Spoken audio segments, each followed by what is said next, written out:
Sadhana, the Realization of Life.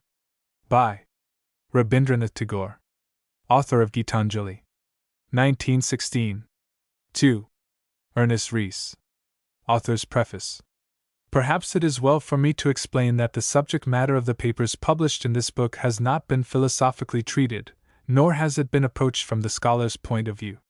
The writer has been brought up in a family where texts of the Upanishads are used in daily worship, and he has had before him the example of his father, who lived his long life in the closest communion with God, while not neglecting his duties to the world, or allowing his keen interest in all human affairs to suffer any abatement.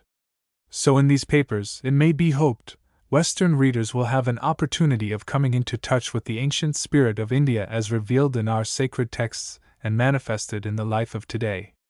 All the great utterances of man have to be judged not by the letter but by the spirit which unfolds itself with the growth of life in history. We get to know the real meaning of Christianity by observing its living aspect at the present moment, however different that may be, even in important respects, from the Christianity of earlier periods. For Western scholars, the great religious scriptures of India seem to possess merely a retrospective and archaeological interest, but to us they are of living importance, and we cannot help thinking that they lose their significance when exhibited in labeled cases, mummied specimens of human thought and aspiration, preserved for all time in the wrappings of erudition. The meaning of the living words that come out of the experiences of great hearts can never be exhausted by any one system of logical interpretation. They have to be endlessly explained by the commentaries of individual lives, and they gain an added mystery in each new revelation. To me, the verses of the Upanishads and the teachings of Buddha have ever been things of the spirit, and therefore endowed with boundless vital growth, and I have used them, both in my own life and in my preaching, as being instinct with individual meaning for me, as for others, and awaiting for their confirmation my own special testimony, which must have its value because of its individuality. I should add perhaps that these papers embody in a connected form, suited to this publication, ideas which have been culled from several of the Bengali discourses which I am in the habit of giving to my students in my school at Bolpur in Bengal, and I have used here and there translations of passages from these done by my friends, Babu Satish Chandra Roy and Babu Ajit Kumar Chakravarti. The last paper of this series, Realization in Action, has been translated from my Bengali discourse on Karma Yoga by my nephew, Babu Surendranath Tagore. I take this opportunity of expressing my gratitude to Professor James H. Woods, of Harvard University, for his generous appreciation which encouraged me to complete this series of papers and read most of them before the Harvard University. And I offer my thanks to Mr. Ernest Rhys for his kindness in helping me with suggestions and revisions, and in going through the proofs. A word may be added about the pronouncing of sadhana. The accent falls decisively on the first A, which has the broad sound of the letter I, the relation of the individual to the universe 2. Soul consciousness 3. The problem of evil 4.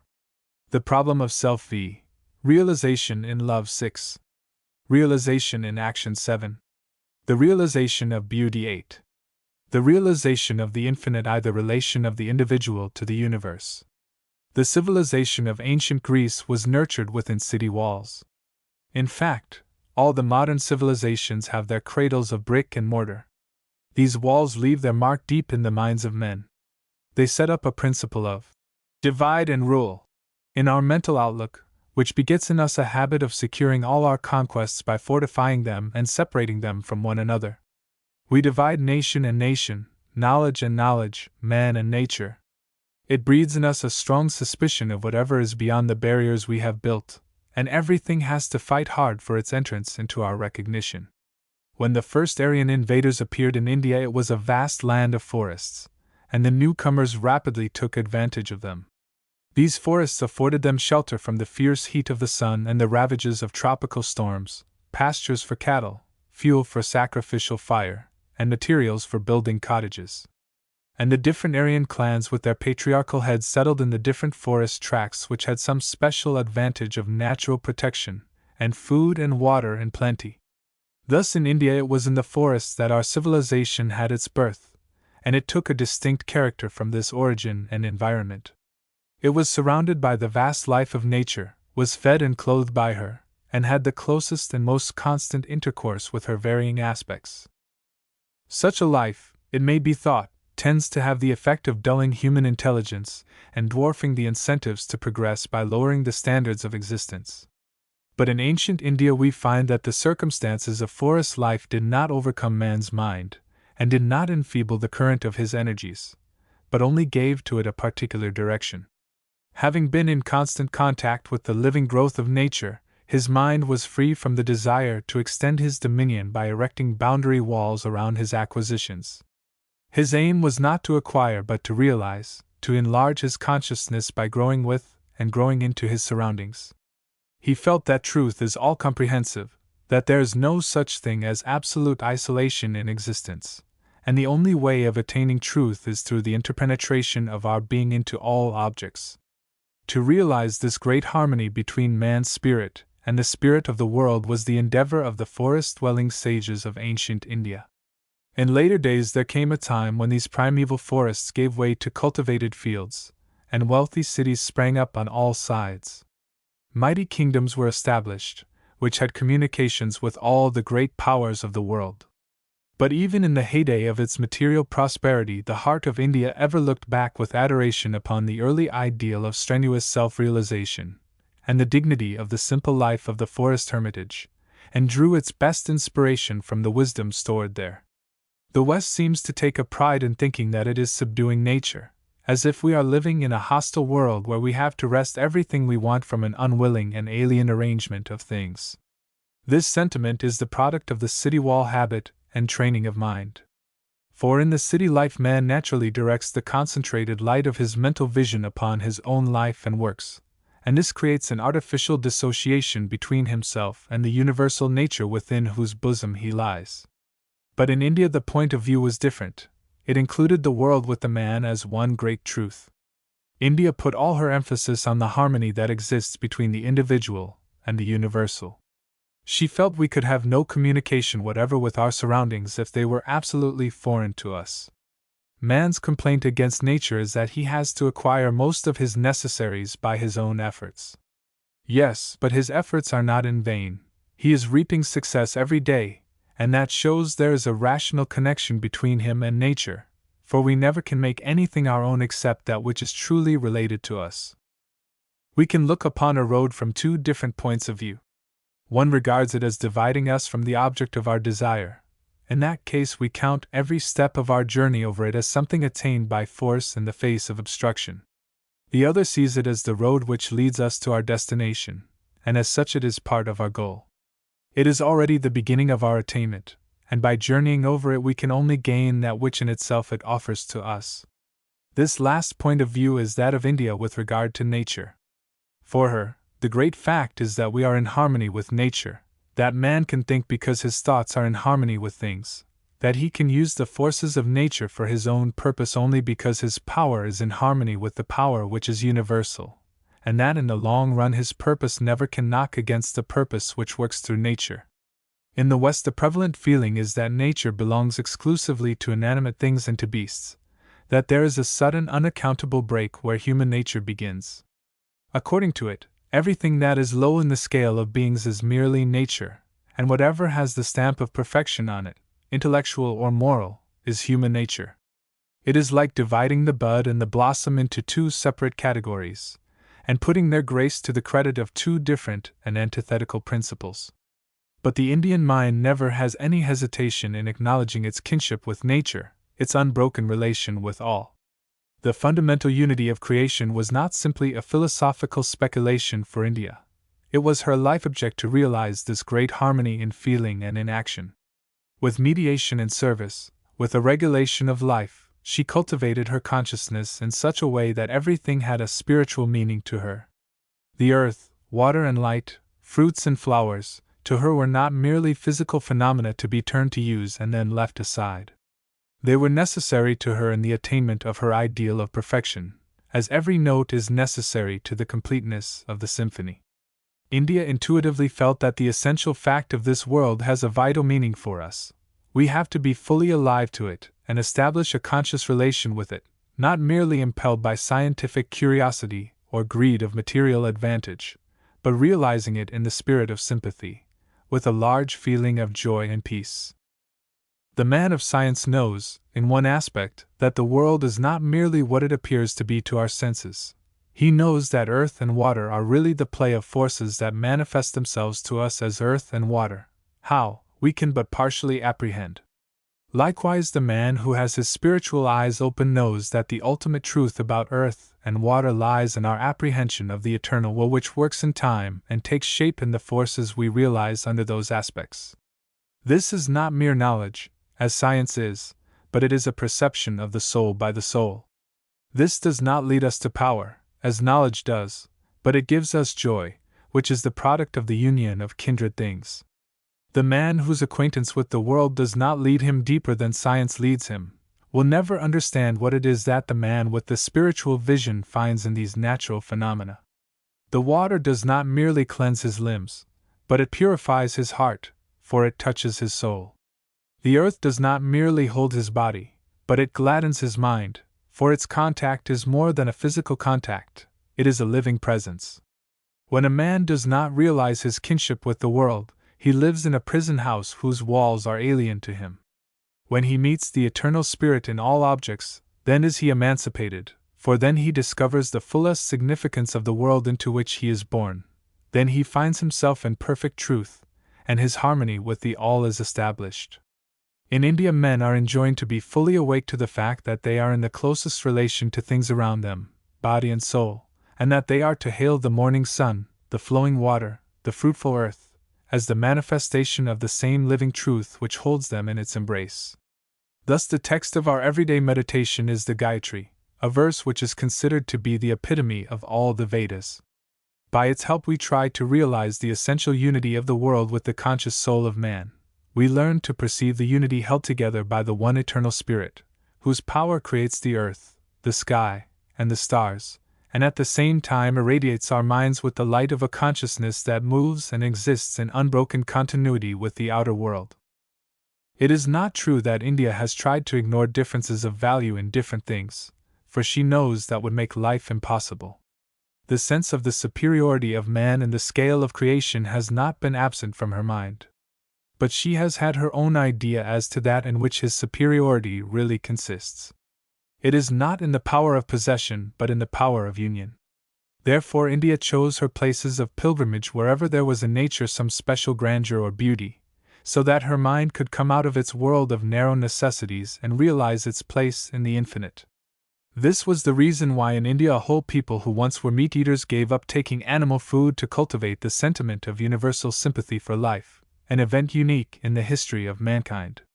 India knew that when by physical and mental barriers we violently detach ourselves from the inexhaustible life of nature, when we become merely man, but not man in the universe, we create bewildering problems, and having shut off the source of their solution, we try all kinds of artificial methods, each of which brings its own crop of interminable difficulties.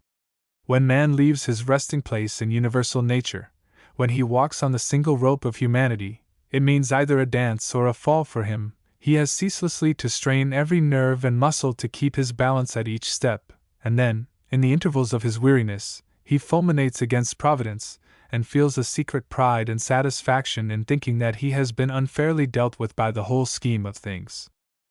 But this cannot go on forever. Man must realize the wholeness of his existence, his place in the infinite. He must know that hard as he may strive, he can never create his honey within the cells of his hive, for the perennial supply of his life food is outside their walls. He must know that when man shuts himself out from the vitalizing and purifying touch of the infinite, and falls back upon himself for his sustenance and his healing, then he goads himself into madness, tears himself into shreds, and eats his own substance. Deprived of the background of the whole, his poverty loses its one great quality, which is simplicity, and becomes squalid and shamefaced. His wealth is no longer magnanimous, it grows merely extravagant. His appetites do not minister to his life, keeping to the limits of their purpose. They become an end in themselves and set fire to his life and play the fiddle in the lurid light of the conflagration. Then it is that in our self-expression we try to startle and not to attract. In art we strive for originality and lose sight of truth which is old and yet ever new. In literature we miss the complete view of man, which is simple and yet great. But he appears as a psychological problem, or the embodiment of a passion that is intense because abnormal, and because exhibited in the glare of a fiercely emphatic light which is artificial. When man's consciousness is restricted only to the immediate vicinity of his human self, the deeper roots of his nature do not find their permanent soil, his spirit is ever on the brink of starvation, and in the place of healthful strength he substitutes rounds of stimulation. Then it is that man misses his inner perspective and measures his greatness by its bulk and not by its vital link with the infinite, judges his activity by its movement, and not by the repose of perfection, the repose which is in the starry heavens, in the ever-flowing rhythmic dance of creation. The first invasion of India has its exact parallel in the invasion of America by the European settlers. They also were confronted with primeval forests, and a fierce struggle with aboriginal races. But this struggle between man and man and nature lasted till the very end.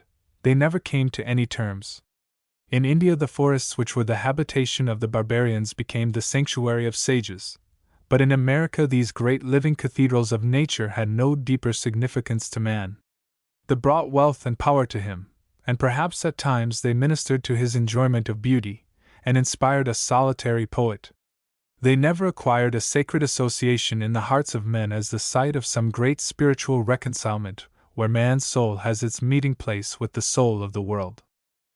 I do not for a moment wish to suggest that these things should have been otherwise. It would be an utter waste of opportunities if history were to repeat itself exactly in the same manner in every place. It is best for the commerce of the spirit that people differently situated should bring their different products into the market of humanity, each of which is complementary and necessary to the others. All that I wish to say is that India at the outset of her career met with a special combination of circumstances which was not lost upon her. She had, according to her opportunities, thought and pondered, striven and suffered, dived into the depths of existence, and achieved something which surely cannot be without its value to people whose evolution in history took a different way altogether. Man for his perfect growth requires all the living elements that constitute his complex life. That is why his food has to be cultivated in different fields and brought from different sources. Civilization is a kind of mold that each nation is busy making for itself to shape its men and women according to its best ideal. All its institutions, its legislature, its standard of approbation and condemnation, its conscious and unconscious teachings tend toward that object. The modern civilization of the West, by all its organized efforts, is trying to turn out men perfect in physical, intellectual, and moral efficiency. There the vast energies of the nations are employed in extending man's power over his surroundings, and people are combining and straining every faculty to possess and to turn to account all that they can lay their hands upon, to overcome every obstacle on their path of conquest. They are ever disciplining themselves to fight nature and other races. Their armaments are getting more and more stupendous every day. Their machines, their appliances, their organizations go on multiplying at an amazing rate. This is a splendid achievement, no doubt, and a wonderful manifestation of man's masterfulness which knows no obstacle, and which has for its object the supremacy of himself over everything else. The ancient civilization of India had its own ideal of perfection towards which its efforts were directed. Its aim was not attaining power, and it neglected to cultivate to the utmost its capacities, and to organize men for defensive and offensive purposes, for cooperation in the acquisition of wealth and for military and political ascendancy. The ideal that India tried to realize led her best men to the isolation of a contemplative life, and the treasures that she gained for mankind by penetrating into the mysteries of reality cost her dear in the sphere of worldly success. Yet, this also was a sublime achievement. It was a supreme manifestation of that human aspiration which knows no limit, and which has for its object nothing less than the realization of the infinite. There were the virtuous, the wise, the courageous. There were the statesmen, kings and emperors of India. But whom amongst all these classes did she look up to and choose to be the representative of men? They were the rishis. What were the rishis? They who, having attained the supreme soul in knowledge, were filled with wisdom, and having found him in union with the soul were in perfect harmony with the inner self. They, having realized him in the heart, were free from all selfish desires, and having experienced him in all the activities of the world, had attained calmness. The rishis were they who, having reached the supreme God from all sides, had found abiding peace, had become united with all, had entered into the life of the universe. /***Samprapayanam Risheo Nanatripata Kritatmano Vidaraga Prakantati Sarvagam Sarvadaprapya Daira Yuktitmana Sarvamavavikanti. Thus the state of realizing our relationship with all, of entering into everything through union with God, was considered in India to be the ultimate end and fulfillment of humanity. Man can destroy and plunder, earn and accumulate, invent and discover, but he is great because his soul comprehends all. It is dire destruction for him when he envelopes his soul in a dead shell of callous habits, and when a blind fury of works whirls round him like an eddying dust storm, shutting out the horizon. That indeed kills the very spirit of his being, which is the spirit of comprehension. Essentially, man is not a slave either of himself or of the world, but he is a lover. His freedom and fulfillment is in love, which is another name for perfect comprehension. By this power of comprehension, this permeation of his being, he is united with the all-pervading Spirit, who is also the breath of his soul. Where a man tries to raise himself to eminence by pushing and jostling all others, to achieve a distinction by which he prides himself to be more than everybody else, there he is alienated from that spirit. This is why the Upanishads describe those who have attained the goal of human life as peaceful, prakanta, and as at one with God, yuktitmana, meaning that they are in perfect harmony with man and nature, and therefore in undisturbed union with God. We have a glimpse of the same truth in the teachings of Jesus when he says, "It is easier for a camel to pass through the eye of a needle than for a rich man to enter the kingdom of heaven," which implies that whatever we treasure for ourselves separates us from others. Our possessions are our limitations. He who is bent upon accumulating riches is unable, with his ego continually bulging, to pass through the gates of comprehension of the spiritual world, which is the world of perfect harmony. He is shut up within the narrow walls of his limited acquisitions. Hence the spirit of the teachings of Upanishad is, in order to find him you must embrace all. In the pursuit of wealth you really give up everything to gain a few things, and that is not the way to attain him who is completeness.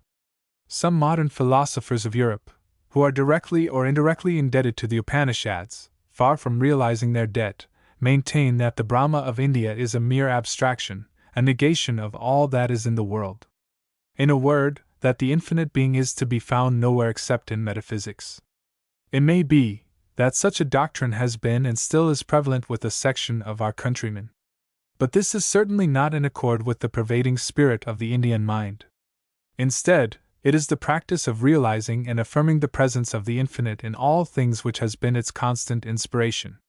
We are enjoined to see whatever there is in the world as being enveloped by God. I kavasayamadam sarvam yat kincha jagatayan jagat.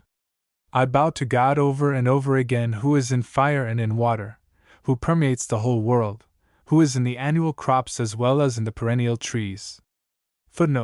Yo divona vyapsu vyo vikvam puvnamavika yo shadhashi yo vanaspatasha tasmai divaya nama nama.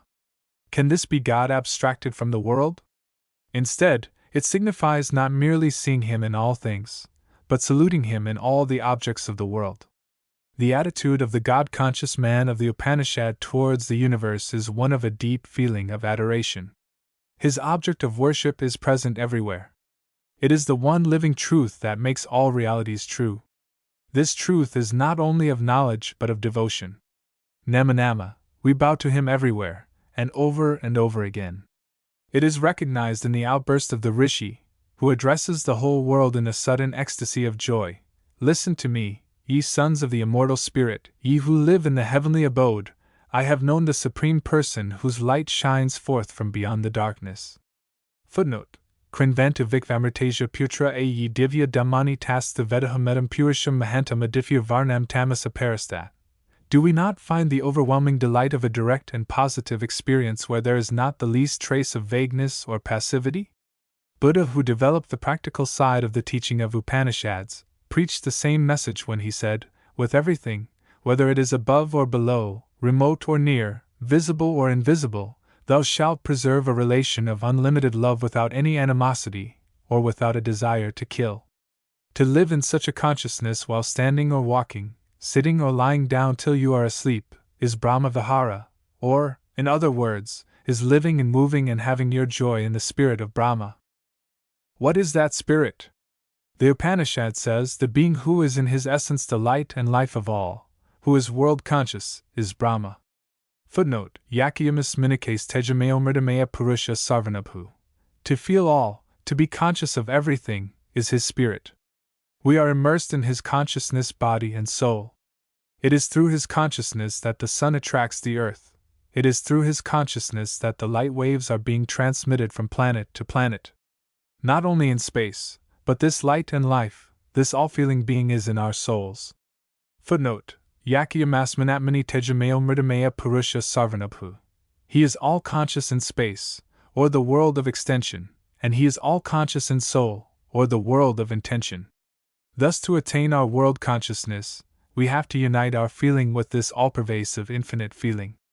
In fact, the only true human progress is coincident with this widening of the range of feeling. All our poetry, philosophy, science, art, and religion are serving to extend the scope of our consciousness towards higher and larger spheres.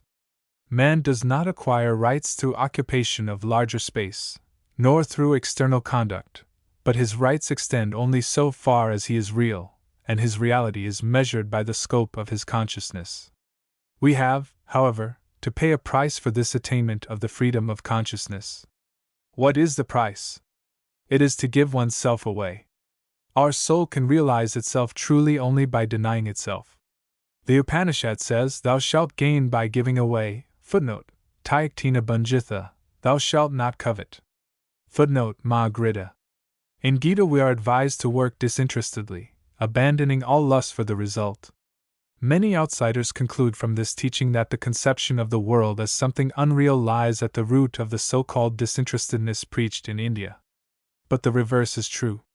The man who aims at his own aggrandizement underrates everything else. Compared to his ego, the rest of the world is unreal. Thus, in order to be fully conscious of the reality of all, one has to be free himself from the bonds of personal desires. This discipline we have to go through to prepare ourselves for our social duties, for sharing the burdens of our fellow beings. Every endeavor to attain a larger life requires of man to gain by giving away, and not to be greedy, and thus to expand gradually the consciousness of one's unity with all as the striving of humanity. The infinite in India was not a thin nonentity, void of all content. The rishis of India asserted emphatically, "To know him in this life is to be true, not to know him in this life is the desolation of death." Footnote: Iha chet avidit athasadya masti, nashe iha avidit mahani vinashta. How to know him then? By realizing him in each and all. Footnote: Bhyatesha vichinva.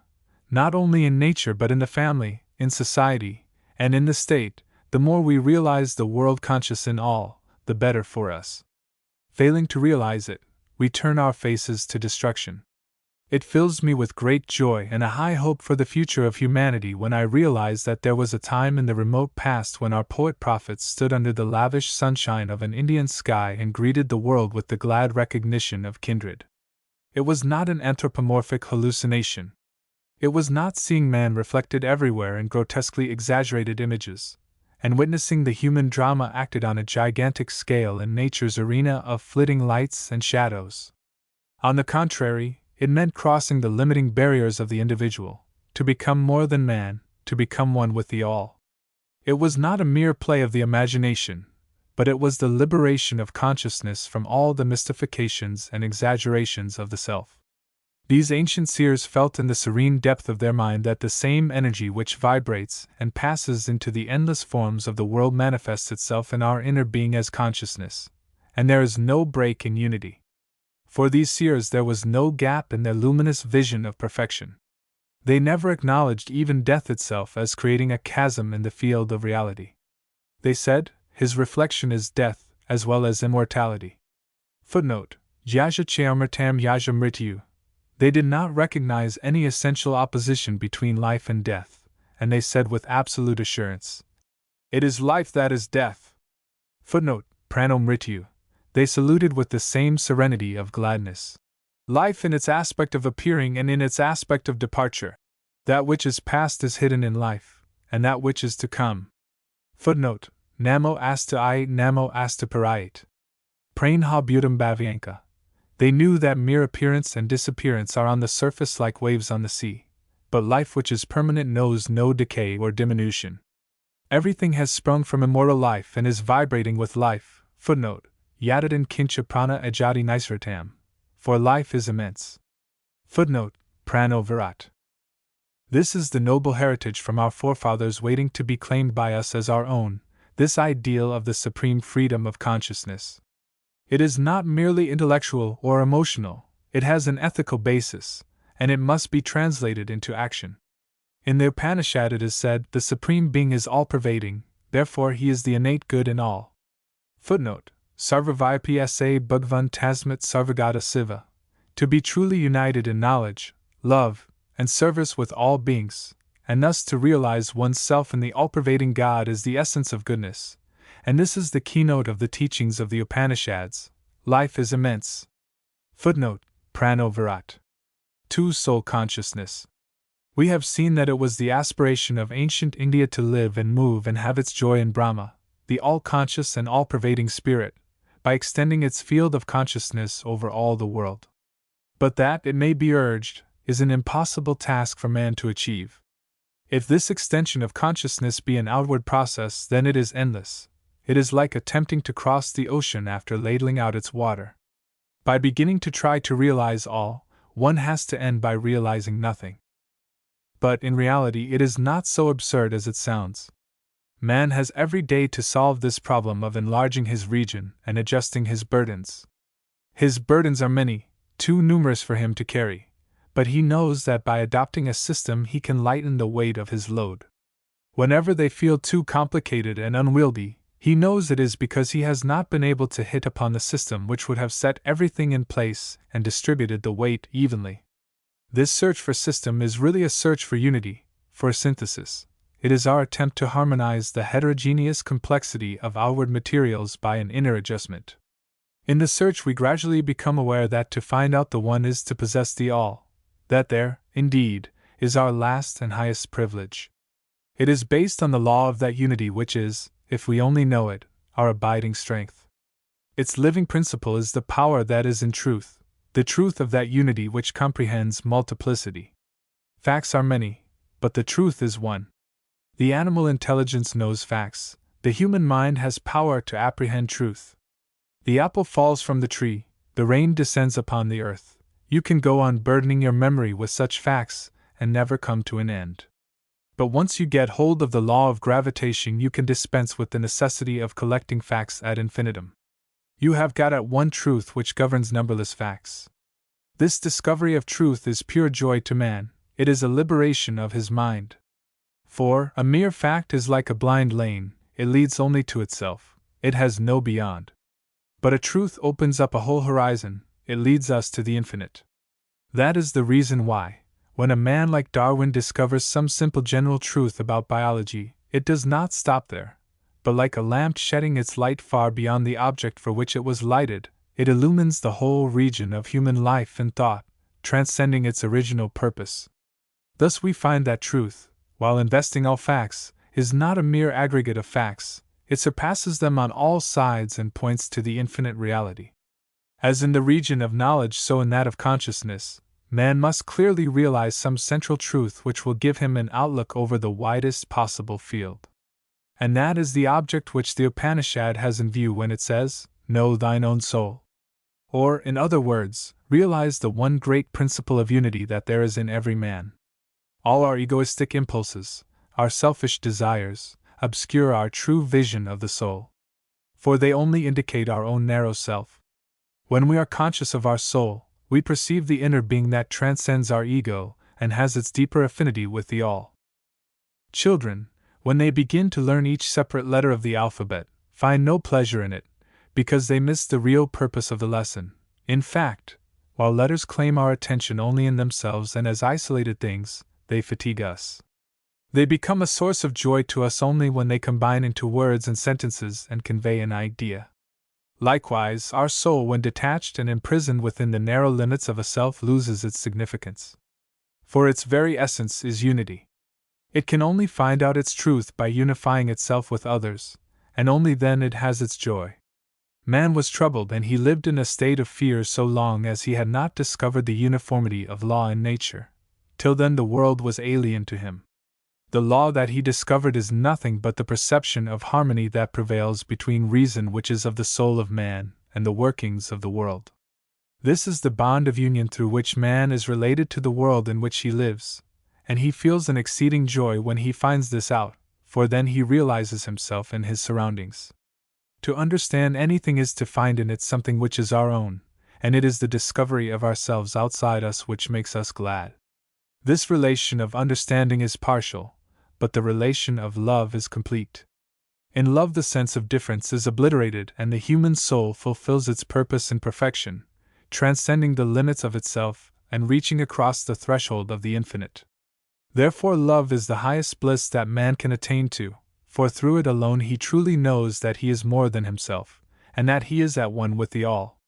This principle of unity which man has in his soul is ever active, establishing relations far and wide through literature, art, and science, society, statecraft, and religion. Our great revealers are they who make manifest the true meaning of the soul by giving up self for the love of mankind. They face calumny and persecution, deprivation and death in their service of love. They live the life of the soul, not of the self, and thus they prove to us the ultimate truth of humanity. We call them Mahatmas, the men of the great soul. It is said in one of the Upanishads, "It is not that thou lovest thy son because thou desirest him, but thou lovest thy son because thou desirest thine own soul." Footnote: Na vyar putraja kamaya putra priyo bhavati, atmanasta kamaya putra priyo bhavati. The meaning of this is, that whomsoever we love, in him we find our own soul in the highest sense. The final truth of our existence lies in this. Paramatma, the Supreme Soul, is in me, as well as in my son, and my joy in my son is the realization of this truth. It has become quite a commonplace fact, yet it is wonderful to think upon, that the joys and sorrows of our loved ones are joys and sorrows to us, nay, they are more. Why so? Because in them we have grown larger, in them we have touched that great truth which comprehends the whole universe. It very often happens that our love for our children, our friends, or other loved ones debars us from the further realization of our soul. It enlarges our scope of consciousness, no doubt, yet it sets a limit to its freest expansion. Nevertheless, it is the first step, and all the wonder lies in this first step itself. It shows to us the true nature of our soul. From it we know, for certain, that our highest joy is in the losing of our egoistic self and in the uniting with others. This love gives us a new power and insight and beauty of mind to the extent of the limits we set around it, but ceases to do so if those limits lose their elasticity, and militate against the spirit of love altogether. Then our friendships become exclusive, our families selfish and inhospitable, our nations insular and aggressively inimical to other races. It is like putting a burning light within a sealed enclosure, which shines brightly till the poisonous gases accumulate and smother the flame. Nevertheless, it has proved its truth before it dies, and made known the joy of freedom from the grip of darkness, blind and empty and cold. According to the Upanishads, the key to cosmic consciousness, to God consciousness, is in the consciousness of the soul. To know our soul apart from the self is the first step towards the realization of the supreme deliverance. We must know with absolute certainty that essentially we are spirit. This we can do by winning mastery over self, by rising above all pride and greed and fear, by knowing that worldly losses and physical death can take nothing away from the truth and the greatness of our soul. The chick knows when it breaks through the self-centered isolation of its egg that the hard shell which covered it so long was not really a part of its life. That shell is a dead thing, it has no growth, it affords no glimpse whatever of the vast beyond that lies outside it. However pleasantly perfect and rounded it may be, it must be given a blow to, it must be burst through, and thereby the freedom of light and air be won, and the complete purpose of bird life be achieved. In Sanskrit, the bird has been called the twice-born. So too the man who has gone through the ceremony of the discipline of self-restraint and high thinking for a period of at least 12 years, who has come out simple in wants, pure in heart, and ready to take up all the responsibilities of life in a disinterested largeness of spirit. He is considered to have had his rebirth from the blind envelopment of self to the freedom of soul life, to have come into living relation with his surroundings, to have become at one with the all. I have already warned my hearers, and must once more warn them against the idea that the teachers of India preached a renunciation of the world and of self which leads only to the blank emptiness of negation. Their aim was the realization of the soul, or, in other words, gaining the world in perfect truth. When Jesus said, "Blessed are the meek, for they shall inherit the earth," he meant this. He proclaimed the truth that when man gets rid of his pride of self, then he comes into his true inheritance. No more has he to fight his way into his position in the world. It is secure for him everywhere by the immortal right of his soul. Pride of self interferes with the proper function of the soul, which is to realize itself by perfecting its union with the world and the world's God. In his sermon to Sadhu Simha, Buddha says, "It is true, Simha, that I denounce activities, but only the activities that lead to the evil in words, thoughts, or deeds. It is true, Simha, that I preach extinction, but only the extinction of pride, lust, evil thought, and ignorance, not that of forgiveness, love, charity, and truth." The doctrine of deliverance that Buddha preached was the freedom from the thraldom of avidya. Avidya is the ignorance that darkens our consciousness, and tends to limit it within the boundaries of our personal self. It is this avidya, this ignorance, this limiting of consciousness that creates the hard separateness of the ego, and thus becomes the source of all pride and greed and cruelty incidental to self-seeking. When a man sleeps, he is shut up within the narrow activities of his physical life. He lives, but he knows not the varied relations of his life to his surroundings, therefore he knows not himself. So when a man lives the life of avidya, he is confined within his self. It is a spiritual sleep. His consciousness is not fully awake to the highest reality that surrounds him, therefore he knows not the reality of his own soul. When he attains bodhi, i.e., the awakenment from the sleep of self to the perfection of consciousness, he becomes Buddha. Once I met two ascetics of a certain religious sect in a village of Bengal. "Can you tell me," I asked them, "wherein lies the special features of your religion?" One of them hesitated for a moment and answered, "It is difficult to define that." The other said, "No, it is quite simple. We hold that we have first of all to know our own soul under the guidance of our spiritual teacher, and when we have done that we can find him, who is the Supreme Soul, within us." "Why don't you preach your doctrine to all the people of the world?" I asked. "Whoever feels thirsty will of himself come to the river," was his reply. "But then, do you find it so? Are they coming?" The man gave a gentle smile, and with an assurance which had not the least tinge of impatience or anxiety, he said, "They must come, one and all." Yes, he is right, this simple ascetic of rural Bengal. Man is indeed abroad to satisfy needs which are more to him than food and clothing. He is out to find himself. Man's history is the history of his journey to the unknown in quest of the realization of his immortal self, his soul. Through the rise and fall of empires, through the building up gigantic piles of wealth and the ruthless scattering of them upon the dust, through the creation of vast bodies of symbols that give shape to his dreams and aspirations, and the casting of them away like the playthings of an outworn infancy, through his forging of magic keys with which to unlock the mysteries of creation, and through his throwing away of this labor of ages to go back to his workshop and work up afresh some new form. Yes, through it all man is marching from epoch to epoch towards the fullest realization of his soul, the soul which is greater than the things man accumulates, the deeds he accomplishes, the theories he builds, the soul whose onward course is never checked by death or dissolution.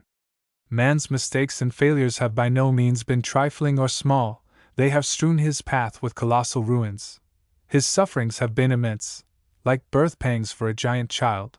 They are the prelude of a fulfillment whose scope is infinite. Man has gone through and is still undergoing martyrdoms in various ways, and his institutions are the altars he has built whereto he brings his daily sacrifices, marvelous in kind and stupendous in quantity. All this would be absolutely unmeaning and unbearable if all along he did not feel that deepest joy of the soul within him, which tries its divine strength by suffering and proves its exhaustless riches by renunciation. Yes, they are coming, the pilgrims, one and all, coming to their true inheritance of the world. They are ever broadening their consciousness, ever seeking a higher and higher unity, ever approaching nearer to the one central truth which is all-comprehensive. Man's poverty is abysmal, his wants are endless till he becomes truly conscious of his soul. Till then, the world to him is in a state of continual flux, a phantasm that is and is not. For a man who has realized his soul, there is a determinate center of the universe around which all else can find its proper place, and from thence only can he draw and enjoy the blessedness of a harmonious life. There was a time when the earth was only a nebulous mass whose particles were scattered far apart through the expanding force of heat, when she had not yet attained her definiteness of form and had neither beauty nor purpose, but only heat and motion. Gradually, when her vapors were condensed into a unified rounded whole through a force that strove to bring all straggling matters under the control of a center, she occupied her proper place among the planets of the solar system, like an emerald pendant in a necklace of diamonds. So with our soul. When the heat and motion of blind impulses and passions distracted on all sides, we can neither give nor receive anything truly. But when we find our center in our soul by the power of self-restraint, by the force that harmonizes all warring elements and unifies those that are apart, then all our isolated impressions reduce themselves to wisdom, and all our momentary impulses of heart find their completion in love. Then all the petty details of our life reveal an infinite purpose, and all our thoughts and deeds unite themselves inseparably in an internal harmony. The Upanishads say with great emphasis, "Know thou the One, the Soul." Footnote: Tamavakam Janatha Atmanam. It is the bridge leading to the immortal being. Footnote: Amritasayasha Setu. This is the ultimate end of man, to find the one which is in him, which is his truth, which is his soul, the key with which he opens the gate of the spiritual life, the heavenly kingdom. His desires are many, and madly they run after the varied objects of the world, for therein they have their life and fulfillment. But that which is one in him is ever seeking for unity, unity in knowledge, unity in love, unity in purposes of will. Its highest joy is when it reaches the infinite one within its eternal unity. Hence the saying of the Upanishad, "Only those of tranquil minds, and none else, can attain abiding joy, by realizing within their souls the being who manifests one essence in a multiplicity of forms." Footnote: Ekam rupam bahuta ya karoti *** tam atmastam ye anyapasyanti daira, tesham sukham kakvatam nedaresham. Transcriber's note: the above footnote contains the asterisk mark in the original printed version. This has been retained as is. Through all the diversities of the world, the one in us is threading its course towards the one in all. This is its nature, and this is its joy. But by that devious path it could never reach its goal if it had not a light of its own by which it could catch the sight of what it was seeking in a flash. The vision of the Supreme One in our own soul is a direct and immediate intuition, not based on any ratiocination or demonstration at all. Our eyes naturally see an object as a whole, not by breaking it up into parts, but by bringing all the parts together into a unity with ourselves. So with the intuition of our soul consciousness, which naturally and totally realizes its unity in the Supreme One. Says the Upanishad, this deity who is manifesting himself in the activities of the universe always dwells in the heart of man as the Supreme Soul. Those who realize him through the immediate perception of the heart attain immortality. Footnote: Isha Devo Vishvakarma Mahatma Sada Jananam Hriday Sanavishta. Hrida Manisha Manasabhakariptoya Tad Vijaramrtaste Bhavanti. He is Vishvakarma, that is, in a multiplicity of forms and forces lies his outward manifestation in nature, but his inner manifestation in our soul is that which exists in unity. Our pursuit of truth in the domain of nature, therefore, is through analysis and the gradual methods of science, but our apprehension of truth in our soul is immediate and through direct intuition. We cannot attain the Supreme Soul by successive additions of knowledge acquired bit by bit even through all eternity. Because he is one, he is not made up of parts. We can only know him as heart of our hearts and soul of our soul, We can only know Him in the love and joy we feel when we give up ourself and stand before Him face to face. The deepest and the most earnest prayer that has ever risen from the human heart has been uttered in our ancient tongue. O thou self-revealing one, reveal thyself in me. Footnote: Avravermeity. We are in misery because we are creatures of self, the self that is unyielding and narrow, that reflects no light, that is blind to the infinite. Our self is loud with its own discordant clamor. It is not the tuned harp whose chords vibrate with the music of the eternal. Sighs of discontent and weariness of failure, idle regrets for the past and anxieties for the future are troubling our shallow hearts because we have not found our souls, and the self-revealing Spirit has not been manifest within us. Hence our cry, O thou awful one, save me with thy smile of grace ever and evermore. Footnote: Rudra yati dakshinam mukham tenamam pahinitya. It is a stifling shroud of death, this self-gratification, this insatiable greed, this pride of possession, this insolent alienation of heart. Rudra, O thou awful one, rend this dark cover in twain and let the saving beam of thy smile of grace strike through this night of gloom and waken my soul. From unreality lead me to the real, from darkness to the light, from death to immortality. Footnote: Asatoma sadgamaya, tamasoma jyotirgamaya, mridyorma mritangamaya. But how can one hope to have this prayer granted? For infinite is the distance that lies between truth and untruth, between death and deathlessness. Yet this measureless gulf is bridged in a moment when the self-revealing one reveals himself in the soul. There the miracle happens, for there is the meeting ground of the finite and infinite. Father, completely sweep away all my sins. Footnote: Vishvanadeva Savatar Duratani Parasuva. For in sin man takes part with the finite against the infinite that is in him. It is the defeat of his soul by his self. It is a perilously losing game, in which man stakes his all to gain a part. Sin is the blurring of truth which clouds the purity of our consciousness. In sin we lust after pleasures, not because they are truly desirable, but because the red light of our passions makes them appear desirable. We long for things not because they are great in themselves, but because our greed exaggerates them and makes them appear great. These exaggerations, these falsifications of the perspective of things, break the harmony of our life at every step. We lose the true standard of values and are distracted by the false claims of the varied interests of life contending with one another. It is this failure to bring all the elements of his nature under the unity and control of the Supreme One that makes man feel the pang of his separation from God and gives rise to the earnest prayer, O God, O Father, completely sweep away all our sins. Footnote: Vishvani Deva Savatar Duratani Parasuva. Give unto us that which is good. Footnote: Yad Badram Tana Asuva. The good which is the daily bread of our souls. In our pleasures we are confined to ourselves, in the good we are freed and we belong to all. As the child in its mother's womb gets its sustenance through the union of its life with the larger life of its mother, so our soul is nourished only through the good which is the recognition of its inner kinship, the channel of its communication with the infinite by which it is surrounded and fed. Hence it is said, Blessed are they which do hunger and thirst after righteousness, for they shall be filled. For righteousness is the divine food of the soul. Nothing but this can fill him, can make him live the life of the infinite, can help him in his growth towards the eternal. We bow to thee from whom come the enjoyments of our life. Footnote: Nama Sambhavaya. We bow also to thee from whom comes the good of our soul. Footnote: Nama Kankarayaka.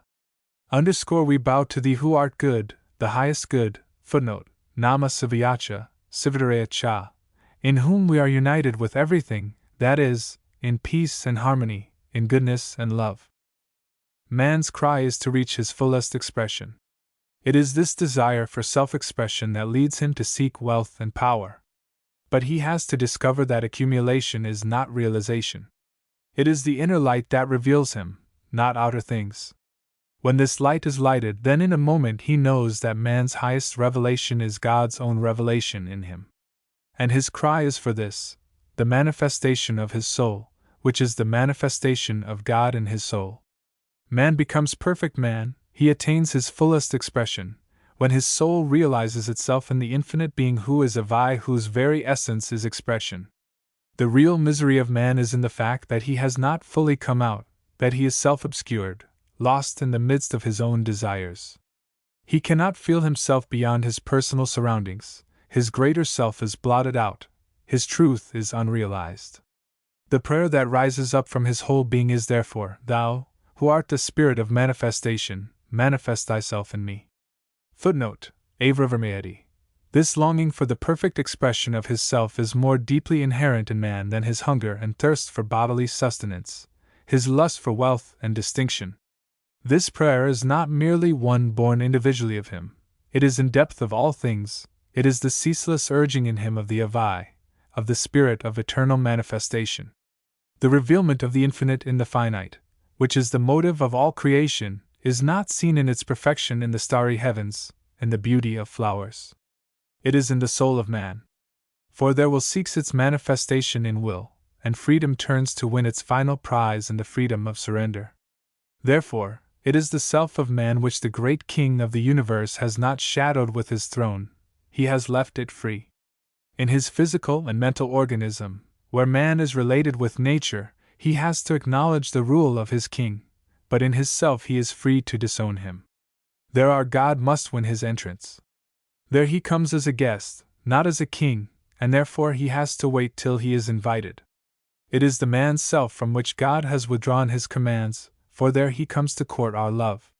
His armed force, the laws of nature, stand outside its gate, and only beauty, the messenger of his love, finds admission within its precincts.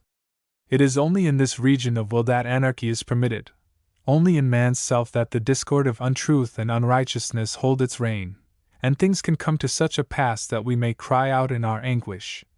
Such utter lawlessness could never prevail if there were a God.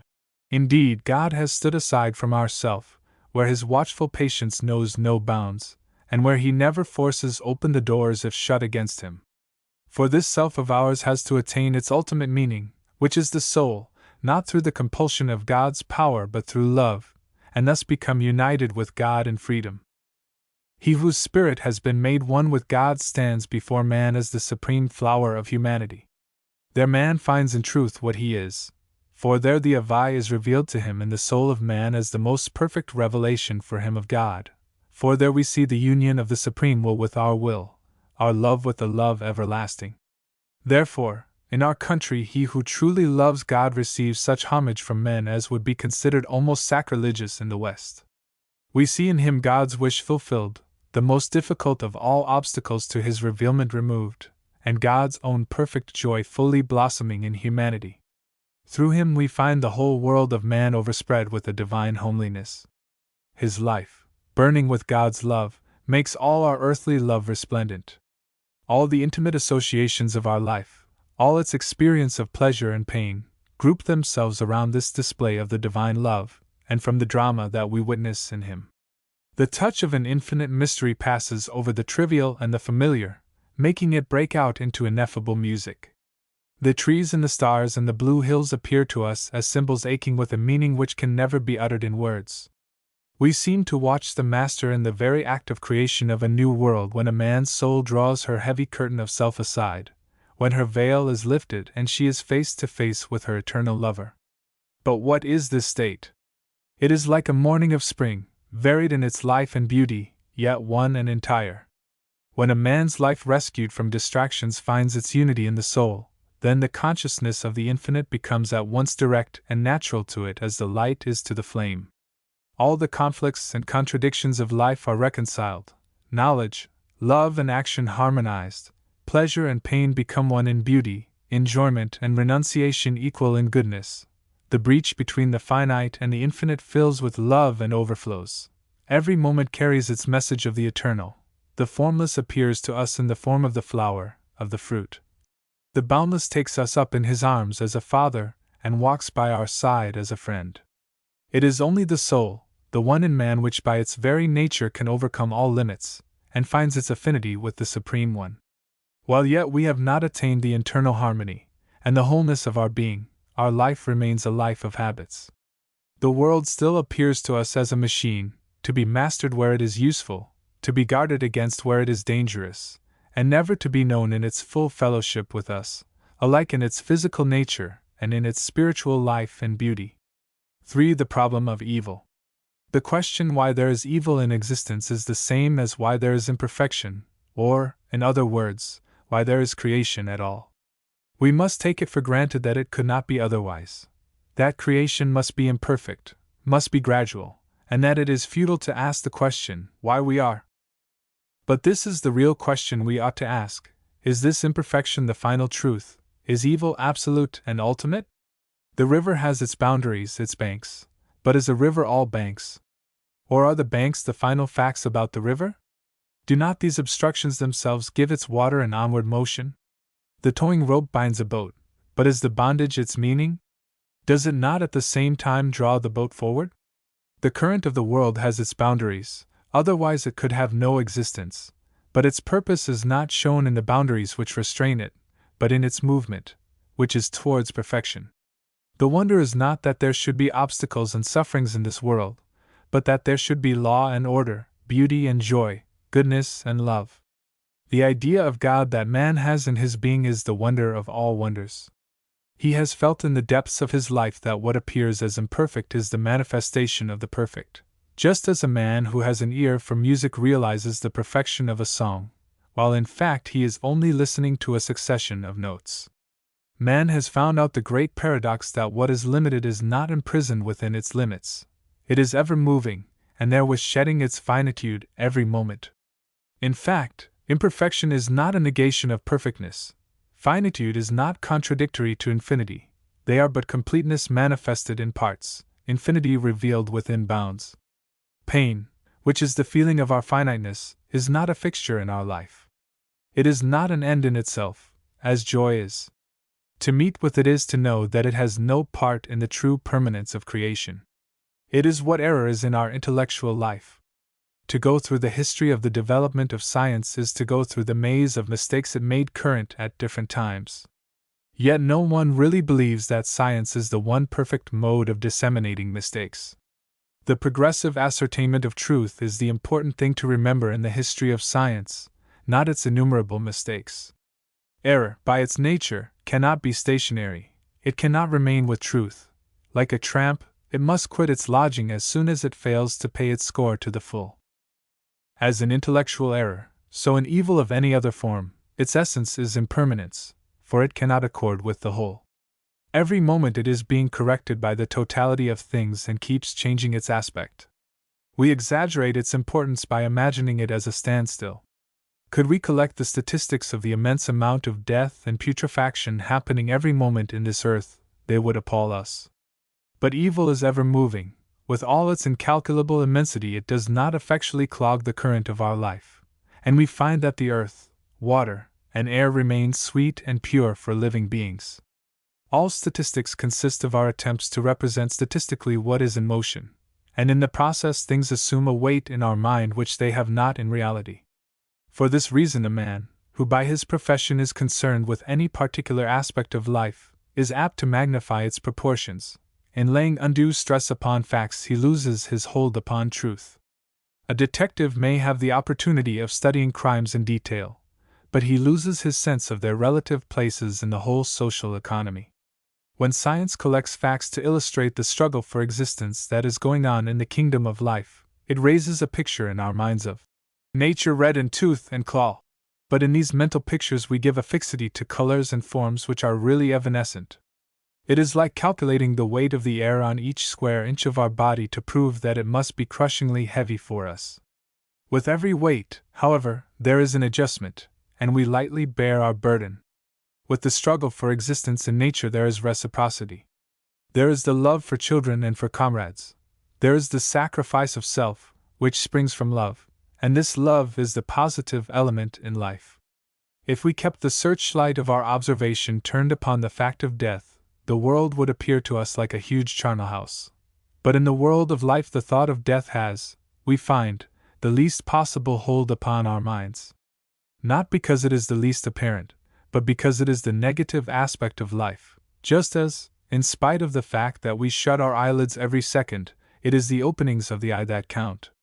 Life as a whole never takes death seriously. It laughs, dances and plays, it builds, hoards and loves in death's face. Only when we detach one individual fact of death do we see its blankness and become dismayed. we lose sight of the wholeness of a life of which death is part. It is like looking at a piece of cloth through a microscope. It appears like a net. We gaze at the big holes and shiver in imagination. But the truth is, death is not the ultimate reality. It looks black, as the sky looks blue, but it does not blacken existence, just as the sky does not leave its stain upon the wings of the bird. When we watch a child trying to walk, we see its countless failures. Its successes are but few. If we had to limit our observation within a narrow space of time, the sight would be cruel. But we find that in spite of its repeated failures there is an impetus of joy in the child which sustains it in its seemingly impossible task. We see it does not think of its falls so much as of its power to keep its balance, though for only a moment. Like these accidents in a child's attempts to walk, we meet with sufferings in various forms in our life every day, showing the imperfections in our knowledge and our available power, and in the application of our will. But if these revealed our weakness to us only, we should die of utter depression. When we select for observation a limited area of our activities, our individual failures and miseries loom large in our minds. But our life leads us instinctively to take a wider view. It gives us an ideal of perfection which ever carries us beyond our present limitations. Within us we have a hope which always walks in front of our present narrow experience. It is the undying faith in the infinite in us. It will never accept any of our disabilities as a permanent fact. It sets no limit to its own scope. It dares to assert that man has oneness with God, and its wild dreams become true every day. We see the truth when we set our mind towards the infinite. The ideal of truth is not in the narrow present, not in our immediate sensations, but in the consciousness of the whole which give us a taste of what we should have and what we do have. Consciously or unconsciously we have in our life this feeling of truth which is ever larger than its appearance. For our life is facing the infinite, and it is in movement. Its aspiration is therefore infinitely more than its achievement, and as it goes on it finds that no realization of truth ever leaves it stranded on the desert of finality, but carries it to a region beyond. Evil cannot altogether arrest the course of life on the highway and rob it of its possessions. For the evil has to pass on, it has to grow into good, it cannot stand and give battle to the all. If the least evil could stop anywhere indefinitely, it would sink deep and cut into the very roots of existence. As it is, man does not really believe in evil, just as he cannot believe that violin strings have been purposely made to create the exquisite torture of discordant notes, though by the aid of statistics it can be mathematically proved that the probability of discord is far greater than that of harmony. And for one who can play the violin there are thousands who cannot. The potentiality of perfection outweighs actual contradictions. No doubt there have been people who asserted existence to be an absolute evil, but man can never take them seriously. Their pessimism is a mere pose, either intellectual or sentimental, but life itself is optimistic, it wants to go on. Pessimism is a form of mental dipsomania, it disdains healthy nourishment, indulges in the strong drink of denunciation, and creates an artificial dejection which thirsts for a stronger draught. If existence were an evil, it would wait for no philosopher to prove it. It is like convicting a man of suicide, while all the time he stands before you in the flesh. Existence itself is here to prove that it cannot be an evil. An imperfection which is not all imperfection, but which has perfection for its ideal, must go through a perpetual realization. Thus, it is the function of our intellect to realize the truth through untruths, and knowledge is nothing but the continually burning up of error to set free the light of truth. Our will, our character, has to attain perfection by continually overcoming evils, either inside or outside us, or both. Our physical life is consuming bodily materials every moment to maintain the life fire, and our moral life too has its fuel to burn. This life process is going on, we know it, we have felt it, and we have a faith which no individual instances to the contrary can shake, that the direction of humanity is from evil to good. For we feel that good is the positive element in man's nature, and in every age and every clime what man values most is his ideals of goodness. We have known the good, we have loved it, and we have paid our highest reverence to men who have shown in their lives what goodness is. The question will be asked, what is goodness? What does our moral nature mean? My answer is, that when a man begins to have an extended vision of his self, When he realizes that he is much more than at present he seems to be, he begins to get conscious of his moral nature. Then he grows aware of that which he is yet to be, and the state not yet experienced by him becomes more real than that under his direct experience. Necessarily, his perspective of life changes, and his will takes the place of his wishes. For will is the supreme wish of the larger life, the life whose greater portion is out of our present reach, most of whose objects are not before our sight. Then comes the conflict of our lesser man with our greater man, of our wishes with our will, of the desire for things affecting our senses with the purpose that is within our heart. Then we begin to distinguish between what we immediately desire and what is good. For good is that which is desirable for our greater self. Thus the sense of goodness comes out of a truer view of our life, which is the connected view of the wholeness of the field of life, and which takes into account not only what is present before us but what is not, and perhaps never humanly can be. Man, who is provident, feels for that life of his which is not yet existent, feels much more than for the life that is with him. Therefore he is ready to sacrifice his present inclination for the unrealized future. In this he becomes great, for he realizes truth. Even to be efficiently selfish one has to recognize this truth, and has to curb his immediate impulses, in other words, has to be moral. For our moral faculty is the faculty by which we know that life is not made up of fragments, purposeless and discontinuous. This moral sense of man not only gives him the power to see that the self has a continuity in time, but it also enables him to see that he is not true when he is only restricted to his own self. He is more in truth than he is in fact. He truly belongs to individuals who are not included in his own individuality, and whom he is never even likely to know. As he has a feeling for his future self which is outside his present consciousness, so he has a feeling for his greater self which is outside the limits of his personality. There is no man who has not this feeling to some extent, who has never sacrificed his selfish desire for the sake of some other person, who has never felt a pleasure in undergoing some loss or trouble because it pleased somebody else.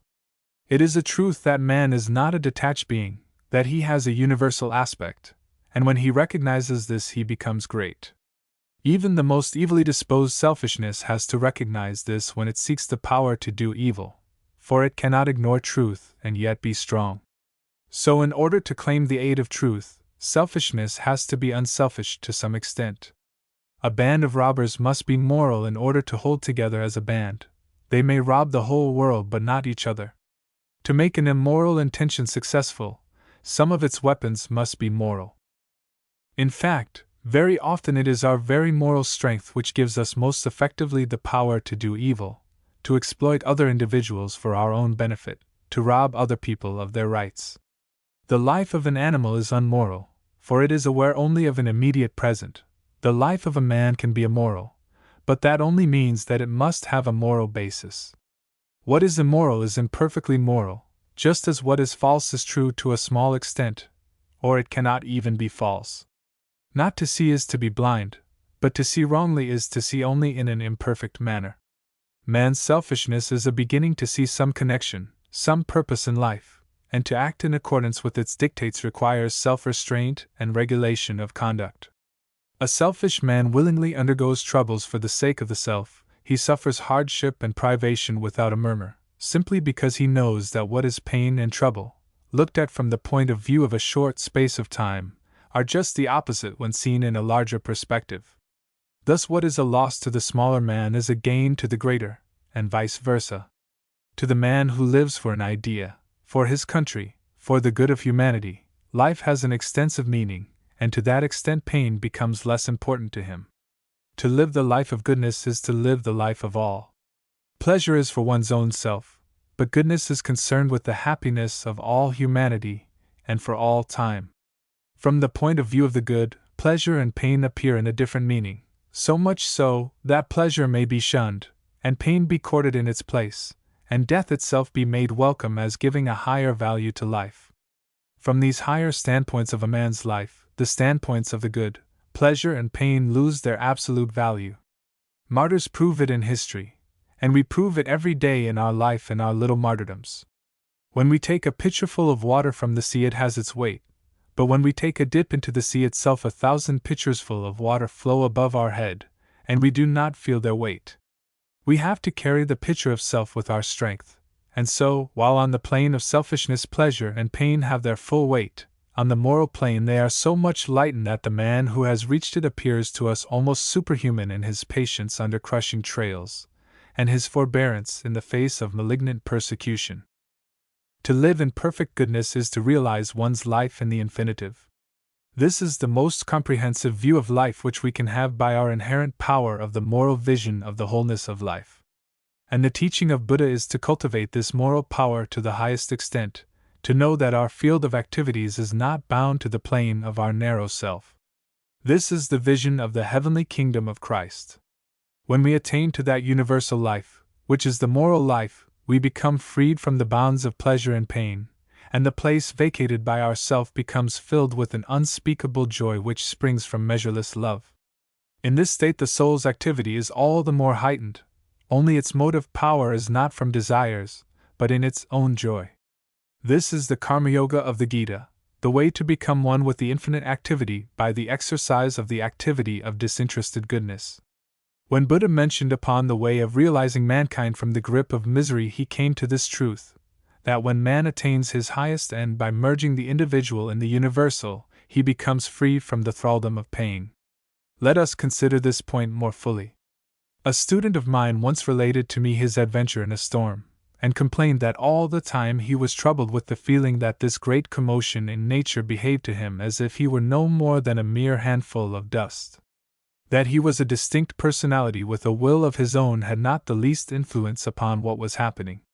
I said, if consideration for our individuality could sway nature from her path, then it would be the individuals who would suffer most.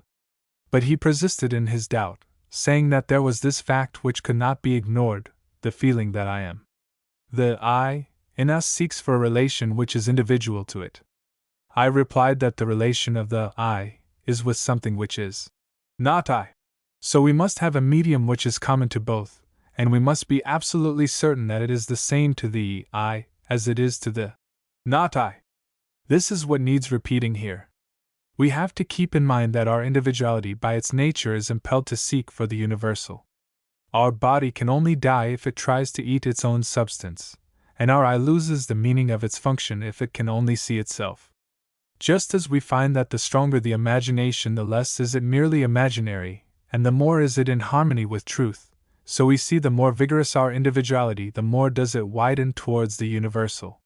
For the greatness of a personality is not in itself but in its content, which is universal, just as the depth of a lake is judged not by the size of its cavity but by the depth of its water. So, if it is a truth that the yearning of our nature is for reality, and that our personality cannot be happy with a fantastic universe of its own creation, then it is clearly best for it that our will can only deal with things by following their law, and cannot do with them just as it pleases. This unyielding sureness of reality sometimes crosses our will, and very often leads us to disaster, just as the firmness of the earth invariably hurts the falling child who is learning to walk. Nevertheless, it is the same firmness that hurts him which makes his walking possible. Once, while passing under a bridge, the mast of my boat got stuck in one of its girders. If only for a moment the mast would have bent an inch or two, or the bridge raised its back like a yawning cat, or the river given in, it would have been all right with me. But they took no notice of my helplessness.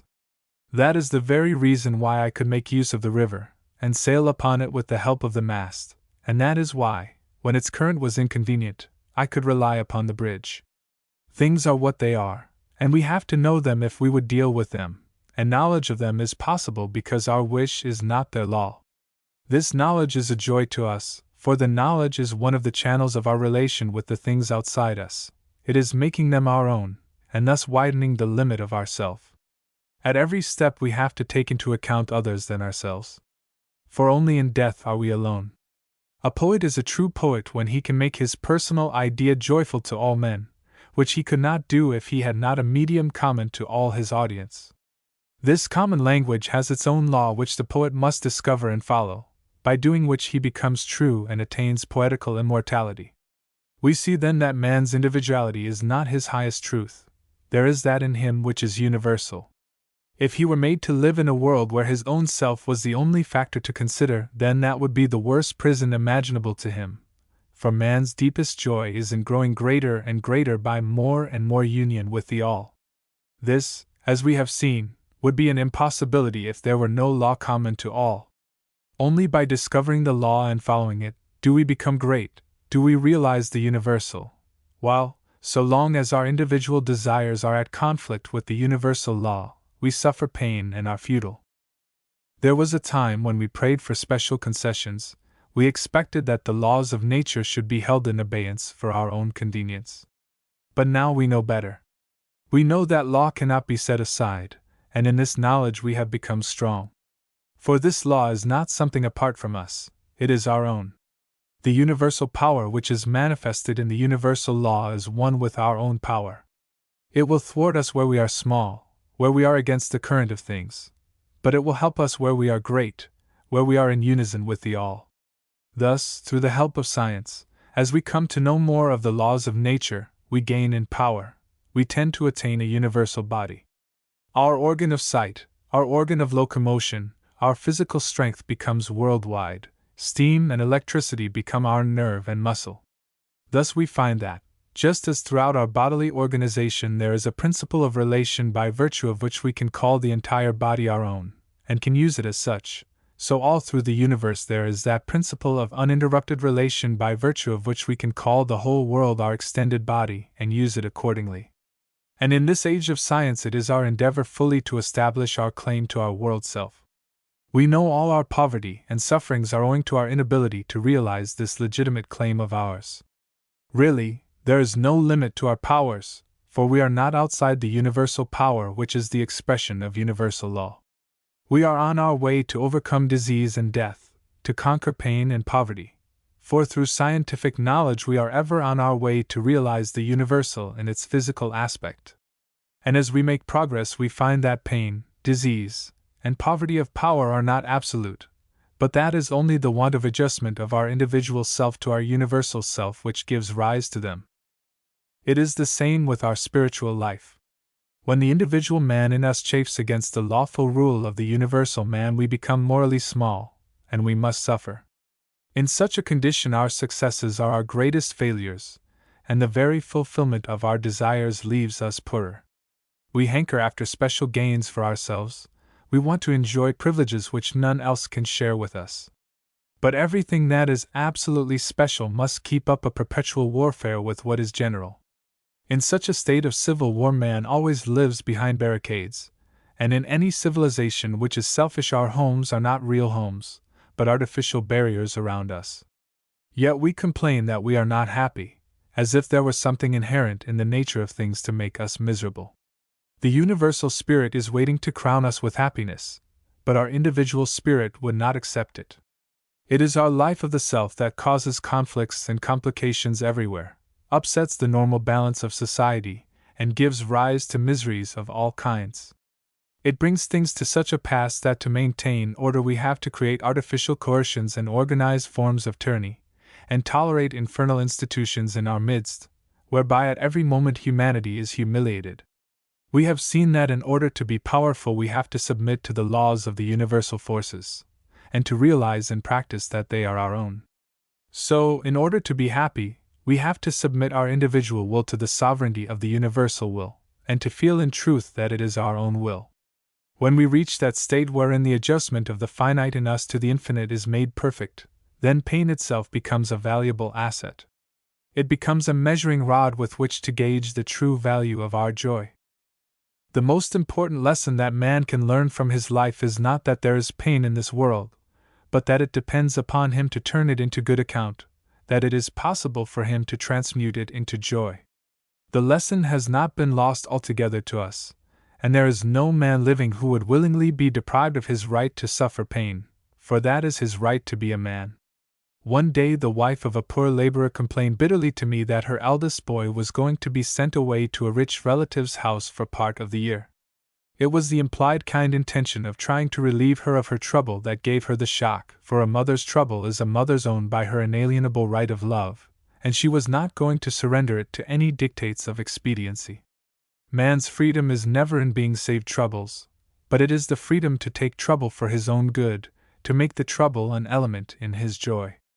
It can be made so only when we realize that our individual self is not the highest meaning of our being, that in us we have the world man who is immortal, who is not afraid of death or sufferings, and who looks upon pain as only the other side of joy. He who has realized this knows that it is pain which is our true wealth as imperfect beings, and has made us great and worthy to take our seat with the perfect. He knows that we are not beggars, that it is the hard coin which must be paid for everything valuable in this life, for our power, our wisdom, our love, that in pain is symbolized the infinite possibility of perfection, the eternal unfolding of joy, and the man who loses all pleasure in accepting pain sinks down and down to the lowest depth of penury and degradation. It is only when we invoke the aid of pain for our self-gratification that she becomes evil and takes her vengeance for the insult done to her by hurling us into misery. For she is the Vestal Virgin consecrated to the service of the immortal perfection, and when she takes her true place before the altar of the infinite she casts off her dark veil and bares her face to the beholder as a revelation of supreme joy. For the problem of self. At one pole of my being I am one with stocks and stones. There I have to acknowledge the rule of universal law. That is where the foundation of my existence lies, deep down below. Its strength lies in its being held firm in the clasp of comprehensive world, and in the fullness of its community with all things. But at the other pole of my being I am separate from all. There I have broken through the cordon of equality, and stand alone as an individual. I am absolutely unique, I am incomparable. The whole weight of the universe cannot crush out this individuality of mine. I maintain it in spite of the tremendous gravitation of all things. It is small in appearance but great in reality. For it holds its own against the forces that would rob it of its distinction and make it one with the dust. This is the superstructure of the self which rises from the indeterminate depth and darkness of its foundation into the open, proud of its isolation, proud of having given shape to a single individual idea of the architects which has no duplicate in the whole universe. If this individuality be demolished, then though no material be lost, not an atom destroyed, the creative joy which was crystallized therein is gone. We are absolutely bankrupt if we are deprived of this specialty, this individuality, which is the only thing we can call our own, and which, if lost, is also a loss to the whole world. It is most valuable because it is not universal. And therefore only through it can we gain the universe more truly than if we were lying within its breast unconscious of our distinctiveness.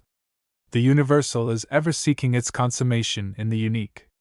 And the desire we have to keep our uniqueness intact is really the desire of the universe acting in us. It is our joy of the infinite in us that gives us our joy in ourselves. That this separateness of self is considered by man as his most precious possession is proved by the sufferings he undergoes and the sins he commits for its sake. But the consciousness of separation has come from the eating of the fruit of knowledge. It has led man to shame and crime and death, yet it is dearer to him than any paradise where the self lies, securely slumbering in perfect innocence in the womb of Mother Nature. It is a constant striving and suffering for us to maintain the separateness of this self of ours. And in fact it is this suffering which measures its value. One side of the value is sacrifice, which represents how much the cost has been. The other side of it is the attainment, which represents how much has been gained. If the self meant nothing to us but pain and sacrifice, it could have no value for us, and on no account would we willingly undergo such sacrifice.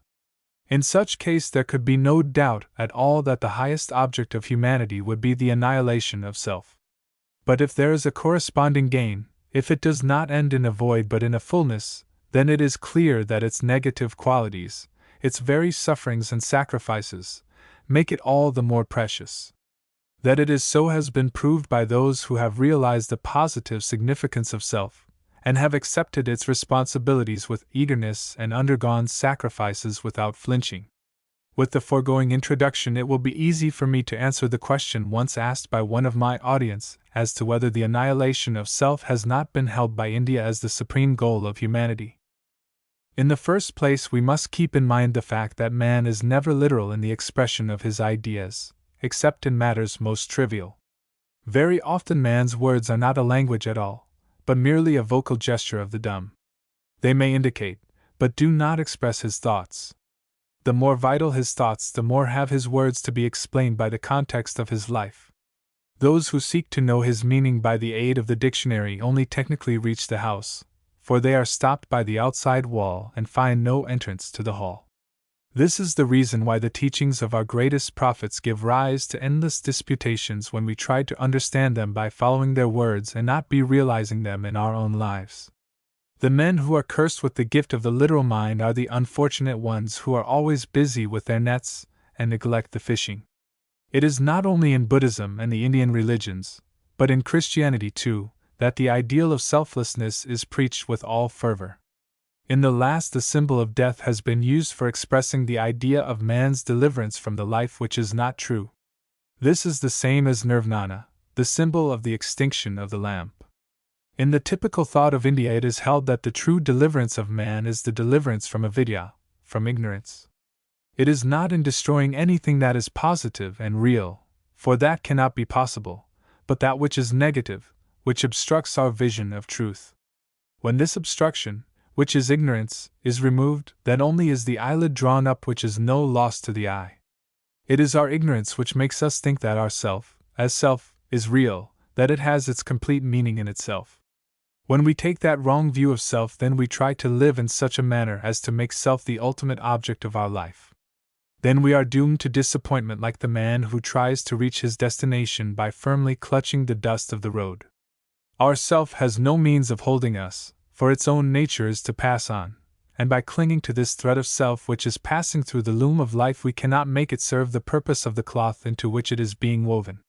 When a man, with elaborate care, arranges for an enjoyment of the self, he lights a fire but has no dough to make his bread with.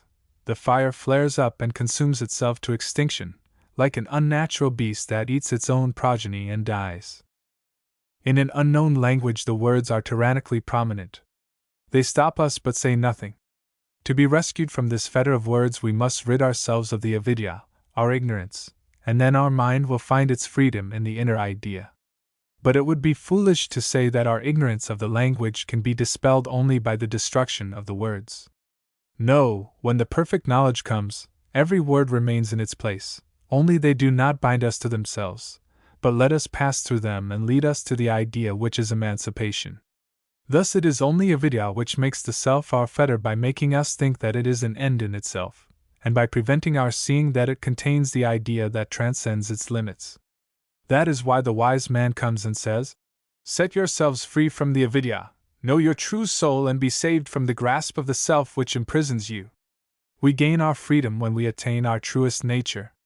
The man who is an artist finds his artistic freedom when he finds his ideal of art. Then is he freed from laborious attempts at imitation, from the goadings of popular approbation. It is the function of religion not to destroy our nature but to fulfill it. The Sanskrit word dharma, which is usually translated into English as religion, has a deeper meaning in our language. Dharma is the innermost nature, the essence, the implicit truth, of all things. Dharma is the ultimate purpose that is working in ourself. When any wrong is done, we say that dharma is violated, meaning that the lie has been given to our true nature.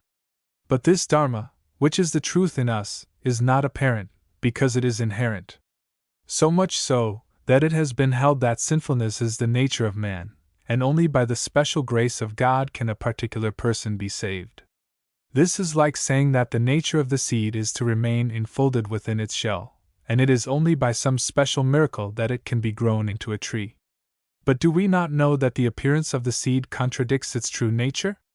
When you submit it to chemical analysis, you may find in it carbon and proteid and a good many other things, but not the idea of a branching tree. Only when the tree begins to take shape do you come to see its dharma, and then you can affirm without doubt that the seed which has been wasted and allowed to rot in the ground has been thwarted in its dharma, in the fulfillment of its true nature. In the history of humanity, we have known the living seed in us to sprout.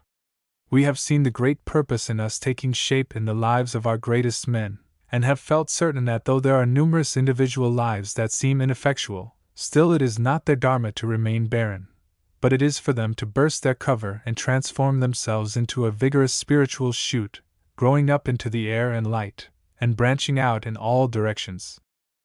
The freedom of the seed is in the attainment of its dharma, its nature and destiny of becoming a tree. It is the non-accomplishment which is its prison. The sacrifice by which a thing attains its fulfillment is not a sacrifice which ends in death. It is the casting off of bonds which wins freedom.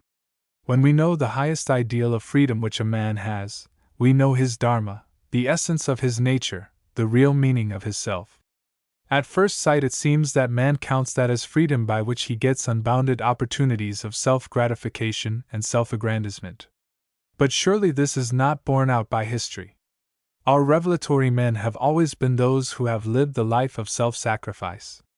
The higher nature in man always seeks for something which transcends itself and yet is its deepest truth, which claims all its sacrifice, yet makes this sacrifice its own recompense. This is man's dharma, man's religion, and man's self is the vessel which is to carry this sacrifice to the altar. We can look at our self in its two different aspects: the self which displays itself, and the self which transcends itself and thereby reveals its own meaning. To display itself it tries to be big, to stand upon the pedestal of its accumulations, and to retain everything to itself. To reveal itself it gives up everything it has, thus becoming perfect like a flower that has blossomed out from the bud, pouring from its chalice of beauty all its sweetness. The lamp contains its oil, which it holds securely in its close grasp and guards from the least loss. Thus is it separate from all other objects around it, and is miserly. But when lighted it finds its meaning at once. Its relation with all things far and near is established, and it freely sacrifices its fund of oil to feed the flame. Such a lamp is our self.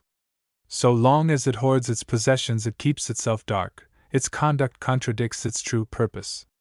When it finds illumination it forgets itself in a moment, holds the light high, and serves it with everything it has, for therein is its revelation. This revelation is the freedom which Buddha preached. He asked the lamp to give up its oil. But purposeless giving up is a still darker poverty which he never could have meant. The lamp must give up its oil to the light, and thus set free the purpose it has in its hoarding. This is emancipation. The path Buddha pointed out was not merely the practice of self-abnegation, but the widening of love. And therein lies the true meaning of Buddha's preaching. When we find that the state of nirvana preached by Buddha is through love, then we know for certain that nirvana is the highest culmination of love. For love is an end unto itself. Everything else raises the question, why?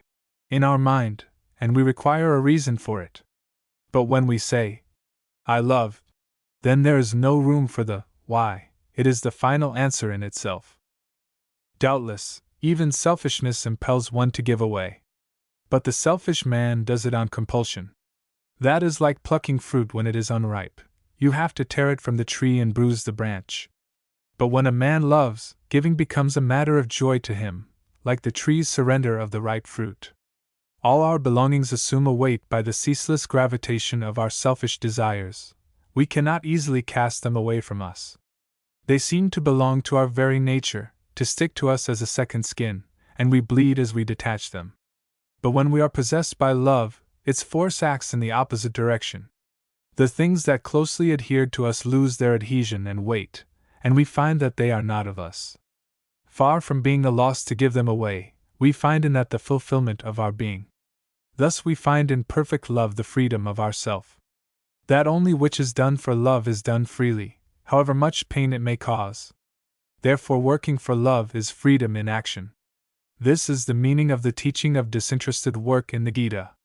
The Gita says action we must have, for only in action do we manifest our nature. But this manifestation is not perfect so long as our action is not free. In fact, our nature is obscured by work done by the compulsion of want or fear. The mother reveals herself in the service of her children, so our true freedom is not the freedom from action but freedom in action, which can only be attained in the work of love. God's manifestation is in His work of creation, and it is said in the Upanishad, knowledge, power, and action are of His nature. Footnote. Svabhaviki jnana bala kriyacha. They are not imposed upon Him from outside. Therefore His work is His freedom, and in His creation He realizes Himself. The same thing is said elsewhere in other words, from joy does spring all this creation, by joy is it maintained, towards joy does it progress, and into joy does it enter. Footnote: Anandadiva Kalvamani Bhutani Jayante, Anandina Jatni Javanti, Anandam Prayantyabhisam Vikantai. It means that God's creation has not its source in any necessity. It comes from His fullness of joy. It is His love that creates, therefore in creation is His own revealment. The artist who has a joy in the fullness of his artistic idea objectifies it, and thus gains it more fully by holding it afar. It is joy which detaches ourselves from us, and then gives it form in creations of love in order to make it more perfectly our own. Hence there must be this separation, not a separation of repulsion but a separation of love. Repulsion has only the one element, the element of severance. But love has two, the element of severance, which is only an appearance, and the element of union which is the ultimate truth. Just as when the father tosses his child up from his arms it has the appearance of rejection, but its truth is quite the reverse. So we must know that the meaning of our self is not to be found in its separateness from God and others, but in the ceaseless realization of yoga, of union, not on the side of the canvas where it is blank, but on the side where the picture is being painted. This is the reason why the separateness of our self has been described by our philosophers as Maya, as an illusion, because it has no intrinsic reality of its own. It looks perilous. It raises its isolation to a giddy height and casts a black shadow upon the fair face of existence. From the outside it has an aspect of a sudden disruption, rebellious and destructive. It is proud, domineering and wayward. It is ready to rob the world of all its wealth to gratify its craving of a moment, to pluck with a reckless, cruel hand all the plumes from the divine bird of beauty to deck its ugliness for a day. Indeed, man's legend has it that it bears the black mark of disobedience stamped on its forehead forever. But still all this Maya, envelopment of avidya, it is the mist, it is not the sun, it is the black smoke that presages the fire of love. Imagine some savage who, in his ignorance, thinks that it is the paper of the banknote that has the magic, by virtue of which the possessor of it gets all he wants. He piles up the papers, hides them, handles them in all sorts of absurd ways, and then at last, wearied by his efforts, comes to the sad conclusion that they are absolutely worthless, only fit to be thrown into the fire. But the wise man knows that the paper of the banknote is all Maya, and until it is given up to the bank it is futile. It is only avidya, our ignorance, that makes us believe that the separateness of our self like the paper of the banknote is precious in itself, and by acting on this belief our self is rendered valueless. It is only when the avidya is removed that this very self comes to us with a wealth which is priceless. For he manifests himself in forms which his joy assumes. Footnote: Anandarupamamritam yadvibhati. These forms are separate from him, and the value that these forms have is only what his joy has imparted to them. When we transfer back these forms into that original joy, which is love, then we cash them in the bank and we find their truth. When pure necessity drives man to his work it takes an accidental and contingent character, it becomes a mere makeshift arrangement, it is deserted and left in ruins when necessity changes its course. But when his work is the outcome of joy, the forms that it takes have the elements of immortality. The immortal in man imparts to it its own quality of permanence. Our self, as a form of God's joy, is deathless. For His joy is amritham, eternal. This it is in us which makes us skeptical of death, even when the fact of death cannot be doubted. In reconcilement of this contradiction in us we come to the truth that in the dualism of death and life there is a harmony. We know that the life of a soul, which is finite in its expression and infinite in its principle, must go through the portals of death in its journey to realize the infinite. It is death which is monistic, it has no life in it. But life is dualistic, it has an appearance as well as truth, and death is that appearance, that Maya, which is an inseparable companion to life. Our self to live must go through a continual change and growth of form, which may be termed a continual death and a continual life going on at the same time. It is really courting death when we refuse to accept death, when we wish to give the form of the self some fixed changelessness, when the self feels no impulse which urges it to grow out of itself, when it treats its limits as final and acts accordingly. Then comes our teacher's call to die to this death, not a call to annihilation but to eternal life. It is the extinction of the lamp in the morning light, not the abolition of the sun. It is really asking us consciously to give effect to the innermost wish that we have in the depths of our nature. We have a dual set of desires in our being, which it should be our endeavor to bring into a harmony. In the region of our physical nature, we have one set of which we are conscious always. We wish to enjoy our food and drink, we hanker after bodily pleasure and comfort. These desires are self-centered. They are solely concerned with their respective impulses. The wishes of our palate often run counter to what our stomach can allow. But we have another set, which is the desire of our physical system as a whole, of which we are usually unconscious. It is the wish for health. This is always doing its work, mending and repairing, making new adjustments in cases of accident, and skillfully restoring the balance wherever disturbed. It has no concern with the fulfillment of our immediate bodily desires, but it goes beyond the present time. It is the principle of our physical wholeness. It links our life with its past and its future and maintains the unity of its parts. He who is wise knows it, and makes his other physical wishes harmonize with it. We have a greater body, which is the social body. Society is an organism, of which we as parts have our individual wishes. We want our own pleasure and license. We want to pay less and gain more than anybody else. This causes scramblings and fights. But there is that other wish in us which does its work in the depths of the social being. It is the wish for the welfare of the society. It transcends the limits of the present and the personal. It is on the side of the infinite. He who is wise tries to harmonize the wishes that seek for self-gratification with the wish for the social good, and only thus can he realize his higher self. In its finite aspect, the self is conscious of its separateness, and there it is ruthless in its attempt to have more distinction than all others. But in its infinite aspect, its wish is to gain that harmony which leads to its perfection and not its mere aggrandizement. The emancipation of our physical nature is in attaining health, of our social being in attaining goodness, and of ourself in attaining love. This last is what Buddha describes as extinction, the extinction of selfishness, which is the function of love, and which does not lead to darkness but to illumination. This is the attainment of Bodhi, or the true awakening. It is the revealing in us of the infinite joy by the light of love. The passage of our self is through its selfhood, which is independent, to its attainment of soul, which is harmonious. This harmony can never be reached through compulsion. So our will, in the history of its growth, must come through independence and rebellion to the ultimate completion. We must have the possibility of the negative form of freedom, which is license, before we can attain the positive freedom, which is love. This negative freedom, the freedom of self-will, can turn its back upon its highest realization, but it cannot cut itself away from it altogether, for then it will lose its own meaning. Our self-will has freedom up to a certain extent.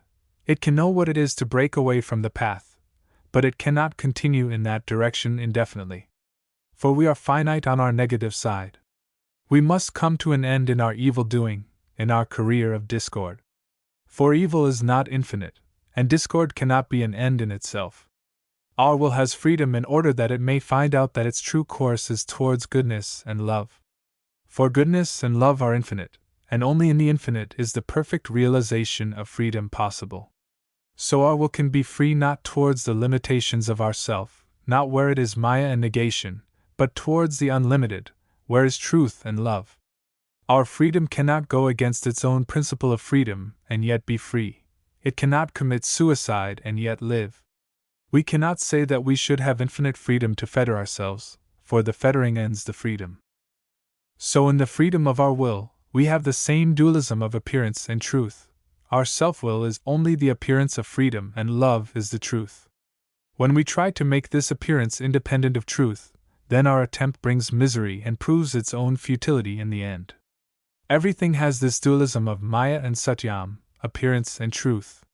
Words are Maya where they are merely sounds and finite, they are Satyam where they are ideas and infinite. Our self is Maya where it is merely individual and finite, where it considers its separateness as absolute. It is Satyam where it recognizes its essence in the universal and infinite, in the Supreme Self, in Paramatman. This is what Christ means when he says, "Before Abraham was I am." This is the eternal I am that speaks through the I am that is in me. The individual I am attains its perfect end when it realizes its freedom of harmony in the infinite I am. Then is it mukti, its deliverance from the thraldom of maya, of appearance, which springs from avidya, from ignorance, its emancipation in cantum sivam advaitam, in the perfect repose in truth, in the perfect activity in goodness, and in the perfect union in love. Not only in ourself but also in nature is there this separateness from God, which has been described as maya by our philosophers, because the separateness does not exist by itself, it does not limit God's infinity from outside.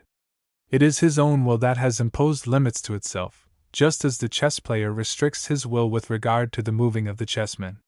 The player willingly enters into definite relations with each particular piece, and realizes the joy of his power by these very restrictions. It is not that he cannot move the chessmen just as he pleases, but if he does so, then there can be no play. If God assumes His role of omnipotence, then His creation is at an end and His power loses all its meaning. For power to be a power must act within limits. God's water must be water, His earth can never be other than earth. The law that has made them water and earth is His own law by which He has separated the play from the player, for therein the joy of the player consists. As by the limits of law nature is separated from God, so it is the limits of its egoism which separates the self from Him. He has willingly set limits to His will, and has given us mastery over the little world of our own. It is like a father settling upon his son some allowance within the limit of which he is free to do what he likes. Though it remains a portion of the father's own property, yet he frees it from the operation of his own will. The reason of it is that the will, which is love's will and therefore free, can have its joy only in a union with another free will. The tyrant who must have slaves looks upon them as instruments of his purpose.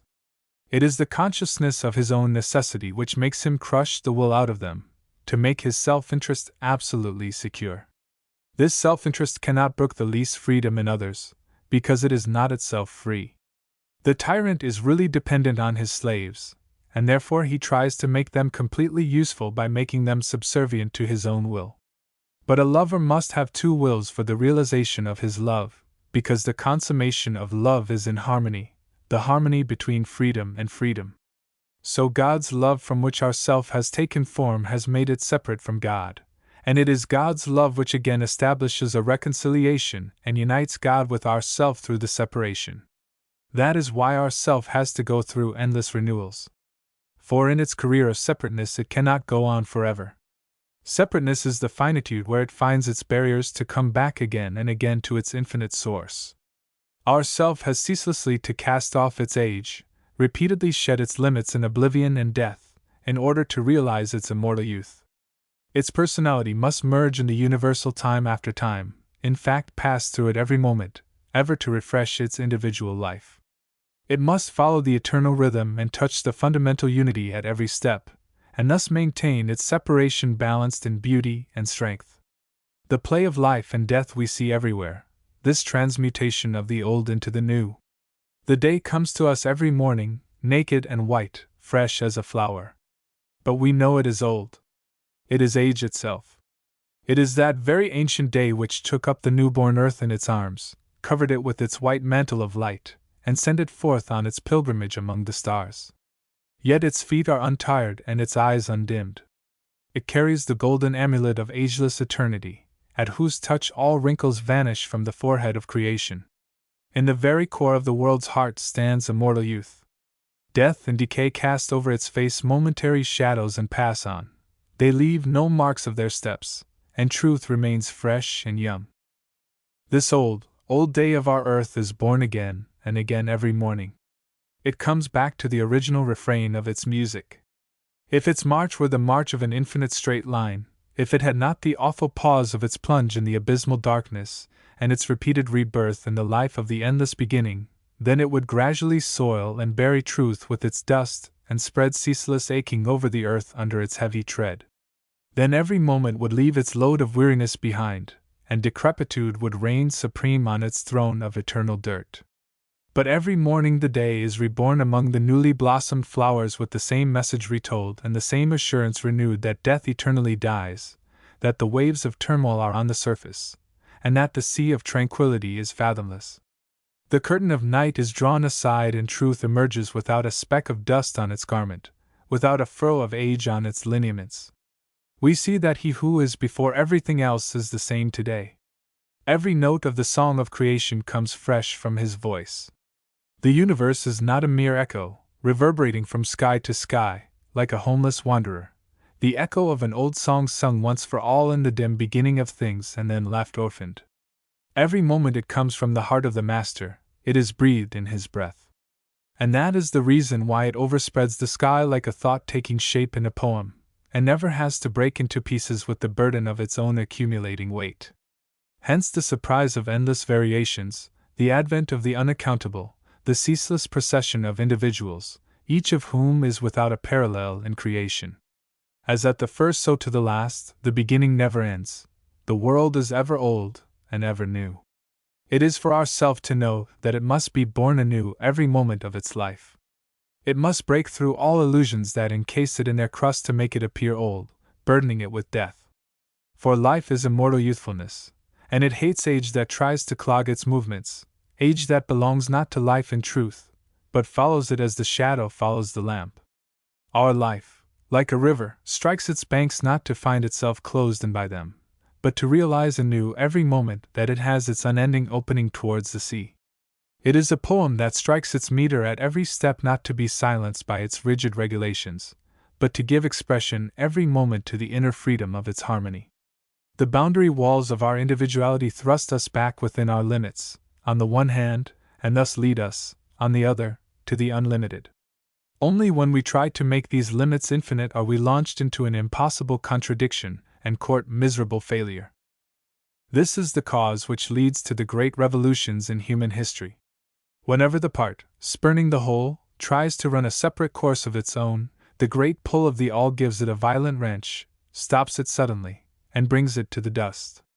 Whenever the individual tries to dam the ever-flowing current of the world force and imprison it within the area of his particular use, it brings on disaster. However powerful a king may be, he cannot raise his standard or rebellion against the infinite source of strength, which is unity, and yet remain powerful. It has been said, by unrighteousness men prosper, gain what they desire, and triumph over their enemies, but at the end they are cut off at the root and suffer extinction. Footnote: Ad harmonade he tavitato badrani pasaitai tata sapatan in jedi samilastiv vinasayati. Our roots must go deep down into the universal if we would attain the greatness of personality. It is the end of ourself to seek that union. It must bend its head low in love and meekness, and take its stand where great and small all meet. It has to gain by its loss and rise by its surrender. His games would be a horror to the child if he could not come back to his mother, and our pride of personality will be a curse to us if we cannot give it up in love. We must know that it is only the revelation of the infinite which is endlessly new and eternally beautiful in us, and which gives the only meaning to ourself. The realization in love. We come now to the eternal problem of coexistence of the infinite and the finite, of the Supreme Being and our soul. There is a sublime paradox that lies at the root of existence. We never can go round it, because we never can stand outside the problem and weigh it against any other possible alternative. But the problem exists in logic only. In reality, it does not offer us any difficulty at all. Logically speaking, the distance between 2 points, however near, may be said to be infinite because it is infinitely divisible. But we do cross the infinite at every step, and meet the eternal in every second. Therefore, some of our philosophers say there is no such thing as finitude, it is but a maya, an illusion. The real is the infinite, and it is only maya, the unreality, which causes the appearance of the finite. But the word maya is a mere name, it is no explanation. It is merely saying that with truth there is this appearance which is the opposite of truth, but how they come to exist at one and the same time is incomprehensible.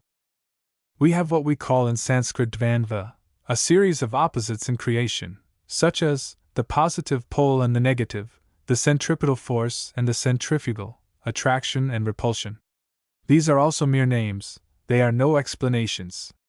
They are only different ways of asserting that the world in its essence is a reconciliation of pairs of opposing forces. These forces, like the left and the right hands of the Creator, are acting in absolute harmony, yet acting from opposite directions. There is a bond of harmony between our two eyes, which makes them act in unison. Likewise, there is an unbreakable continuity of relation in the physical world between heat and cold, light and darkness, motion and rest, as between the bass and treble notes of a piano. That is why these opposites do not bring confusion in the universe, but harmony. If creation were but a chaos, we should have to imagine the two opposing principles as trying to get the better of each other. But the universe is not under martial law, arbitrary and provisional. Here we find no force which can run amok, or go on indefinitely in its wild road, like an exiled outlaw, breaking all harmony with its surroundings. Each force, on the contrary, has to come back in a curved line to its equilibrium. Waves rise, each to its individual height in a seeming attitude of unrelenting competition, but only up to a certain point, and thus we know of the great repose of the sea to which they are all related, and to which they must all return in a rhythm which is marvelously beautiful. In fact, these undulations and vibrations, these risings and fallings, are not due to the erratic contortions of disparate bodies, they are a rhythmic dance. Rhythm never can be born of the haphazard struggle of combat. Its underlying principle must be unity, not opposition. This principle of unity is the mystery of all mysteries.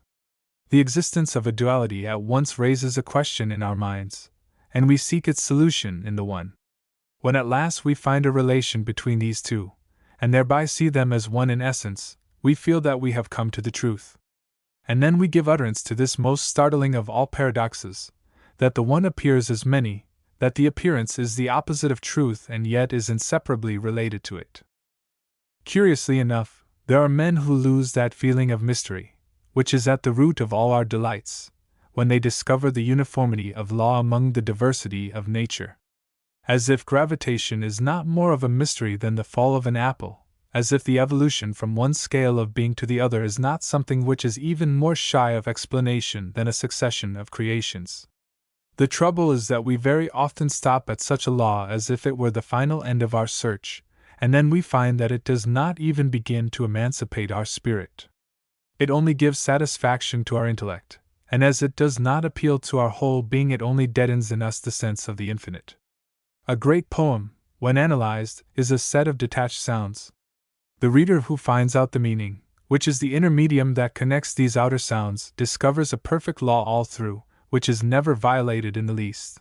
The law of the evolution of ideas, the law of the music and the form. But law in itself is a limit. It only shows that whatever is can never be otherwise. When a man is exclusively occupied with the search for the links of causality, his mind succumbs to the tyranny of law and escaping from the tyranny of facts. In learning a language, when from mere words we reach the laws of words, we have gained a great deal. But if we stop at that point, and only concern ourselves with the marvels of the formation of a language, seeking the hidden reason of all its apparent caprices, we do not reach the end, for grammar is not literature, prosody is not a poem. When we come to literature, we find that though it conforms to rules of grammar, it is yet a thing of joy, it is freedom itself. The beauty of a poem is bound by strict laws, yet it transcends them.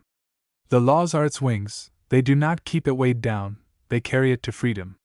Its form is in law, but its spirit is in beauty. Law is the first step towards freedom, and beauty is the complete liberation which stands on the pedestal of law. Beauty harmonizes in itself the limit and the beyond, the law and the liberty. In the world poem, the discovery of the law of its rhythms, the measurement of its expansion and contraction, movement and pause, the pursuit of its evolution of forms and characters, are true achievements of the mind, but we cannot stop there. It is like a railway station, but the station platform is not our home. Only he has attained the final truth who knows that the whole world is a creation of joy. This leads me to think how mysterious the relation of the human heart with nature must be. In the outer world of activity, nature has one aspect, but in our hearts, in the inner world, it presents an altogether different picture. Take an instance, the flower of a plant. However fine and dainty it may look, it is pressed to do a great service, and its colors and forms are all suited to its work. It must bring forth the fruit, or the continuity of plant life will be broken and the earth will be turned into a desert ere long. The color, and the smell of the flower are all for some purpose therefore. No sooner is it fertilized by the bee, and the time of its fruition arrives, than it sheds its exquisite petals and a cruel economy compels it to give up its sweet perfume. It has no time to flaunt its finery, for it is busy beyond measure. Viewed from without, necessity seems to be the only factor in nature for which everything works and moves. There the bud develops into the flower into the fruit into the seed into a new plant again, and so forth, the chain of activity running on unbroken. Should there crop up any disturbance or impediment, no excuse would be accepted, and the unfortunate thing thus choked in its movement would at once be labeled as rejected, and be bound to die and disappear post haste. In the great office of nature there are innumerable departments with endless work going on, and the fine flower that you behold there, gaudily attired and scented like a dandy, is by no means what it appears to be, but rather, is like a laborer toiling in sun and shower, who has to submit a clear account of his work and has no breathing space to enjoy himself in playful frolic. But when this same flower enters the heart of men, its aspect of busy practicality is gone, and it becomes the very emblem of leisure and repose. The same object that is the embodiment of endless activity without is the perfect expression of beauty and peace within. Science here warns us that we are mistaken, that the purpose of a flower is nothing but what is outwardly manifested, and that the relation of beauty and sweetness which we think it bears to us is all our own making, gratuitous and imaginary. But our heart replies that we are not in the least mistaken. In the sphere of nature the flower carries with it a certificate which recommends it as having immense capacity for doing useful work, but it brings an altogether different letter of introduction when it knocks at the door of our hearts. Beauty becomes its only qualification. At one place it comes as a slave, and at another as a free thing. How, then, should we give credit to its first recommendation and disbelieve the second one? That the flower has got its being in the unbroken chain of causation is true beyond doubt, but that is an outer truth. The inner truth is, verily from the everlasting joy do all objects have their birth. Footnote: Anandajiva Kalvamani Bhutani Jayante. A flower, therefore, has not its only function in nature, but has another great function to exercise in the mind of man. And what is that function? In nature its work is that of a servant who has to make his appearance at appointed times, but in the heart of man it comes like a messenger from the king. In the Ramayana, when Sita, forcibly separated from her husband, was bewailing her evil fate in Ravana's golden palace, she was met by a messenger who brought with him a ring of her beloved Ramachandra himself.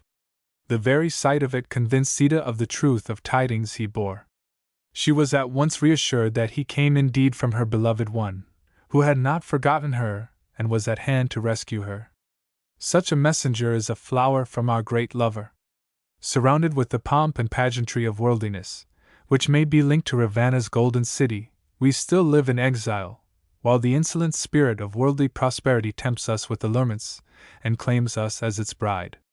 In the meantime the flower comes across with a message from the other shore, and whispers in our ears, "I am come. He has sent me. I am a messenger of the beautiful, the one whose soul is the bliss of love. This island of isolation has been bridged over by him, and he has not forgotten thee, and will rescue thee even now. He will draw thee unto him and make thee his own. This illusion will not hold thee in thraldom forever." If we happen to be awake then, we question him. "How are we to know that thou art come from him indeed?" The messenger says. "Look! I have this ring from him. How lovely are its hues and charms!" Ah, doubtless it is his, indeed, it is our wedding ring. Now all else passes into oblivion, only this sweet symbol of the touch of the eternal love fills us with a deep longing. We realize that the palace of gold where we are has nothing to do with us, our deliverance is outside it, and there our love has its fruition and our life its fulfillment. What to the bee in nature is merely color and scent, and the marks or spots which show the right track to the honey, is to the human heart beauty and joy untrammeled by necessity. They bring a love letter to the heart written in many colored inks. I was telling you, therefore, that however busy our active nature outwardly may be, she has a secret chamber within the heart where she comes and goes freely, without any design whatsoever. There the fire of her workshop is transformed into lamps of a festival, The noise of her factory is heard like music. The iron chain of cause and effect sounds heavily outside in nature, but in the human heart its unalloyed delight seems to sound, as it were, like the golden strings of a harp. It indeed seems to be wonderful that nature has these two aspects at one and the same time, and so antithetical, one being of thraldom and the other of freedom. In the same form, sound, color, and taste two contrary notes are heard, one of necessity and the other of joy. Outwardly nature is busy and restless, inwardly she is all silence and peace. She has toil on one side and leisure on the other. You see her bondage only when you see her from without, but within her heart is a limitless beauty. Our seer says, "From joy are born all creatures, by joy they are sustained, towards joy they progress, and into joy they enter." Not that he ignores law, or that his contemplation of this infinite joy is born of the intoxication produced by an indulgence in abstract thought. He fully recognizes the inexorable laws of nature, and says, "Fire burns for fear of him, i.e., by his law, the sun shines by fear of him, and for fear of him the wind, the clouds, and death perform their offices. It is a reign of iron rule, ready to punish the least transgression." Yet the poet chants the glad song. "From joy are born all creatures, by joy they are sustained, towards joy they progress, and into joy they enter." The immortal being manifests himself in joy form. Footnote: Anandarupamamritam yad vibhati. His manifestation in creation is out of his fullness of joy. It is the nature of this abounding joy to realize itself in form, which is law. The joy, which is without form, must create, must translate itself into forms. The joy of the singer is expressed in the form of a song, that of the poet in the form of a poem. Man in his role of a creator is ever creating forms, and they come out of his abounding joy. This joy, whose other name is love, must by its very nature have duality for its realization. When the singer has his inspiration, he makes himself into two. He has within him his other self as the hearer, and the outside audience is merely an extension of this other self of his. The lover seeks his own other self in his beloved.